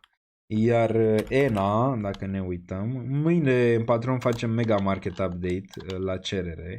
ETENA, vedem că are aici din nou un nou minim 0072. Mai mă interesează ETENA, e în portofoliu de risc, deci poziția e foarte mică pe ETENA pe care o am, fiind în portofoliu de risc, dar mai mă interesează, da. Vreau să văd cât a picat din top. A avut 94%, 96, 98%, te-ar duce în 002, 004. Deci ăsta ar fi nivelul de interes următor în ceea ce înseamnă o capitulare mai mare, în ceea ce înseamnă ETENA. Aici. Bun. XMR Long Term Weekly. Ne putem uita. Dar XMR e un grafic bun pe long term. Se poate vedea. Problema pe XMR e că ai avut deja un spike la all-time high. Asta e problema. Seamănă mult cu aurul. Seamănă mult cu aurul, nu? Dacă te uiți. La un moment dat probabil va sparge, se va duce destul de sus. Dar problema e că ai avut deja un spike. S-ar putea întoarce în primă fază. Depinde de piață. S-ar putea întoarce la 170, chiar 100 înainte de o mutare mai mare. Aici da un grafic bun, spre deosebire de altele. Bitcoin în viitorul apropiat. Am zis, un pic bearish cu retestări în jos și ulterior probabil spre zona de 63, 64, 66. Adică asta. Ceva de genul ăsta. Ceva de genul ăsta. Adică e retest înapoi la zonele astea de bottom. Aici, pentru el. Bun, am zis că ne uităm la Hyperliquid, nu putem sta din păcate până dimineață, uite 3 ore, nu știu cum naiba au trecut, dar au trecut. Ne uităm și la Hyperliquid aici și ce interes am pe Hype. Dacă ne uităm la Hype. Bun. Hype. Bun, Hyperliquid, se poate vedea, s-a dus undeva la 75, am cumpărat cu poziția de ETH undeva pe aici, prin range-urile astea superioare. Nu mă afectează corecția asta, chiar îmi place dacă s-ar duce chiar și mai jos de atât. Adică dacă ar veni și ar pune un top aici în regiunea asta și apoi s-ar tranzacționa în range-ul ăsta, nu o să mai cumpăr instant, adică nu știu, nu o să cumpăr imediat, adică dacă se tranzacționează la 50. E foarte posibil acum să aștept nivelul ăsta de 38 ca un al doilea buy și apoi undeva sub zona spre 20 pe aici, ok. Cam atât. Pentru a forma un average, nu știu, 40, 30, cam asta ar fi ideea în ceea ce înseamnă Hyperliquid. Dar da, bearish short term. Acum, unde ar putea găsi niște suport? Nu e departe, a zice nivelul de 51 sau un pic sub 50 aici. Probabil va găsi suport. Nivelul ăsta interesant din trecut. Ai 3 atingere aici, nivelul ăsta de 50. Aici poate o să tranzacționezi ceva Hyperliquid, plus că vine și 55 EMA și 100 EMA. La intrări un pic mai bune, 200 moving average l-aștept, care vine la 38 momentan, deci ăsta ar fi ca idee. Următorul nivel, cu cash, nu mai vând probabil din ETH. Bun. Dacă te uiți la macro, adică la weekly, ești la asta aproape de un bounce pentru că ai 9 EMA aici și apoi ai 21 EMA care vine undeva la 44 și 55 EMA suport macro la 37. Cam atât, nimic altceva de la Hyperliquid, dar normal, având în vedere ce reacție a avut aici în zona superioară, e normal să-ți corecteze măcar o perioadă de timp, dar da, cred că va face niște flash-uri în regiunea asta, unde din nou vreau să fiu interesat. Acum, Asterul a stat mult mai bine. Chestia cu Aster e că posibil să mai vedem un ultim flash aici pe el, undeva în 0.49 sau sub 0.5, unde voi mai cumpăra ceva. Aster. În range-ul ăsta, dacă mai îmi dă oportunitatea, în portofoliu de risc, ok? Range-ul ăsta de aici, pe dublă capitulare, și apoi mă aștept ca Aster să performeze cât de decent după, adică în range-urile superioare. Bun, ce mai vedem pe aici? Monadul, aștept și pe ăsta mai jos, gen 0015, 001, e acolo pe radar și Morpho, na, e prea sus momentan. Pump, da, Pump ar fi aici, undeva la 00115, la 008. Cred că șanse bune să capituleze aici. Țineți pe radar nivelul ăsta, că sunteți interesați de Pump. Iar altceva, ULFI-ul lui Trump, nu știu cine cumpără aici. A vândut Trump cripto, cumpără ULFI. Bun, atât. Hai să mergem și pe zona bursieră sau măcar în zona asta. Dacă mergem pe crude oil, hai să mergem pe Brent, că pe ăsta l-am tranzacționat. Dar în scurt ar putea încerca din nou 95, dacă se duce la 102, din nou probabil să-l shortez. 102-108, voi shorta din nou aici Brent. Ar mai putea odată, da, să ducă nivelul ăsta. Ulterior cred că vom vedea 77-72, când Trump va închide povestea cu Iran. Când Dumnezeu cu mila, vom vedea. Când și cum. Bun, asta pe petrol și pe acțiuni, dacă ne uităm s-a închis. VIX-ul în sfârșit face un bounce destul de mare. AMC-ul, era o poziție aici pe AMC din range-urile astea pentru a targeta 2, destul de bună. Așa, Kospi, am zis, o zi în sus, o zi în jos, da, azi minus 4, ieri plus 11, se poate vedea aici, iar aurul versus BTC corectează, aurul să ține mai prost azi, se poate vedea. Aurul e mai slab decât Bitcoin azi. Ce se întâmplă? Asta e întrebarea, o să ajungem și la aur imediat. Meta și ea slabă, arată prost, undeva la 497 short bias în continuare, nu arată bine deloc. Dacă ne uităm la DXY, arată bine, 102 ar putea să fie un target aici pe ședința lui Horsch de săptămâna viitoare sau înainte. Baba și un pic slabă, probabil înapoi la 104. Amazonul mă interesează, da, sub 200 ar fi foarte bun, da. În prima fază probabil 233. S&P-ul mai poate să meargă? Mai poate, da? Până la 7089 ar mai putea mâine din nou să se mai corecteze range-urile astea, dar aici așteaptă la suport în ceea ce înseamnă S&P-ul. Dacă te uiți pe week, deja ai nivelul ăsta, 7080, foarte important, 6992. Dacă găsi suport aici și cred că vom găsi suport aici, din nou putem pleca într-un raliu bun după ce se listează SpaceX. Iar aurul, face ce a făcut Bitcoin. Și dacă știi ceva real, 55 EMA ți-l atinge, ai dat de naiba. Ok, 9, 21 EMA, whatever, dar ți atinge 55 EMA, te îndrepți pe bear market. Următorul target 3700, ulterior, nu imediat. Și apoi, desigur, 200 moving average pe unde e Bitcoin. Repetă Bitcoin-ul. Fix asta o să fac, o să repete Bitcoin-ul. 2700, dar ține cont că ăsta o să fie în urcare, probabil o să fie 3000. Aici, ulterior. Ține cont că mutarea asta poate să dureze luni de zile, adică nu te aștepta ca imediat de aici, bam, să ducă în regiunea asta, că nici Bitcoin a făcut asta. Cu bounce de aici, face bounce de aici, mai face un bounce de aici și ulterior îți capitulează în range-urile astea. Dar bearish, oricum eram short bias pe aur, dacă țineți minte, dar eram și mai short bias pe unde e argintul? Unde e argintul? Argintul viu. Pe Sophie, bearish, oricum eram, aveți răbdare că l-atingem și pe ăla. Mai bearish eram pe argint, uite. 63 o atins, următorul 53, cred că va atinge și 53, da. Dacă ne uităm aici 55 MA, va da probabil un bounce și apoi 153. Top pe metale aici. Cred că din zona asta putem pune un bounce înapoi în range-urile superioare, adică ceva de genul ăsta, nu știu, posibilitate. Bun, deci nu mai scade doar cripto, scad toate acum. Foarte bine, mai suferă și alții. Coinbase sub 96, m-ar interesa din nou de acumulat. Și pare că arată bearish, dar să ține mai bine astăzi ca multe pe care le-am analizat. Și Nasdaq-ul, am trecut un pic până el. Nasdaq-ul. Ok, Nasdaq-ul suport la 27, un pic sub 28.000 prima dată, deci până vineri probabil vei găsi zona asta și vei face bounce. Și apoi vom vedea bullish atât timp cât menține, nu știu, 26.000, adică are suficient, a zice, 27.000 dacă vrei să fii, atât timp cât menține 27.000. Sophie în continuare short bias și am și zis, dacă sunteți în Patreon, aici short, pentru el încă o dată și ăsta de aici, dar și ăsta de aici. Mă aștept la fel ca la argint să testeze 10. Okay. Și aici din nou voi mai interveni cu un buy. Am vândut zona asta de aici. Ok, vreo 20, nu știu, 20-30%, nu mai țin minte. O să vreau să recuperez aici pe Sophie. Și am capital, deoarece am 40% pe margine. Deci îmi place.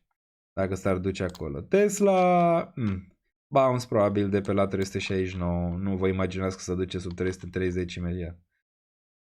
Bun, Nvidia nu o văd aici. Unde e? Bun, Nvidia și pe asta eram short bias.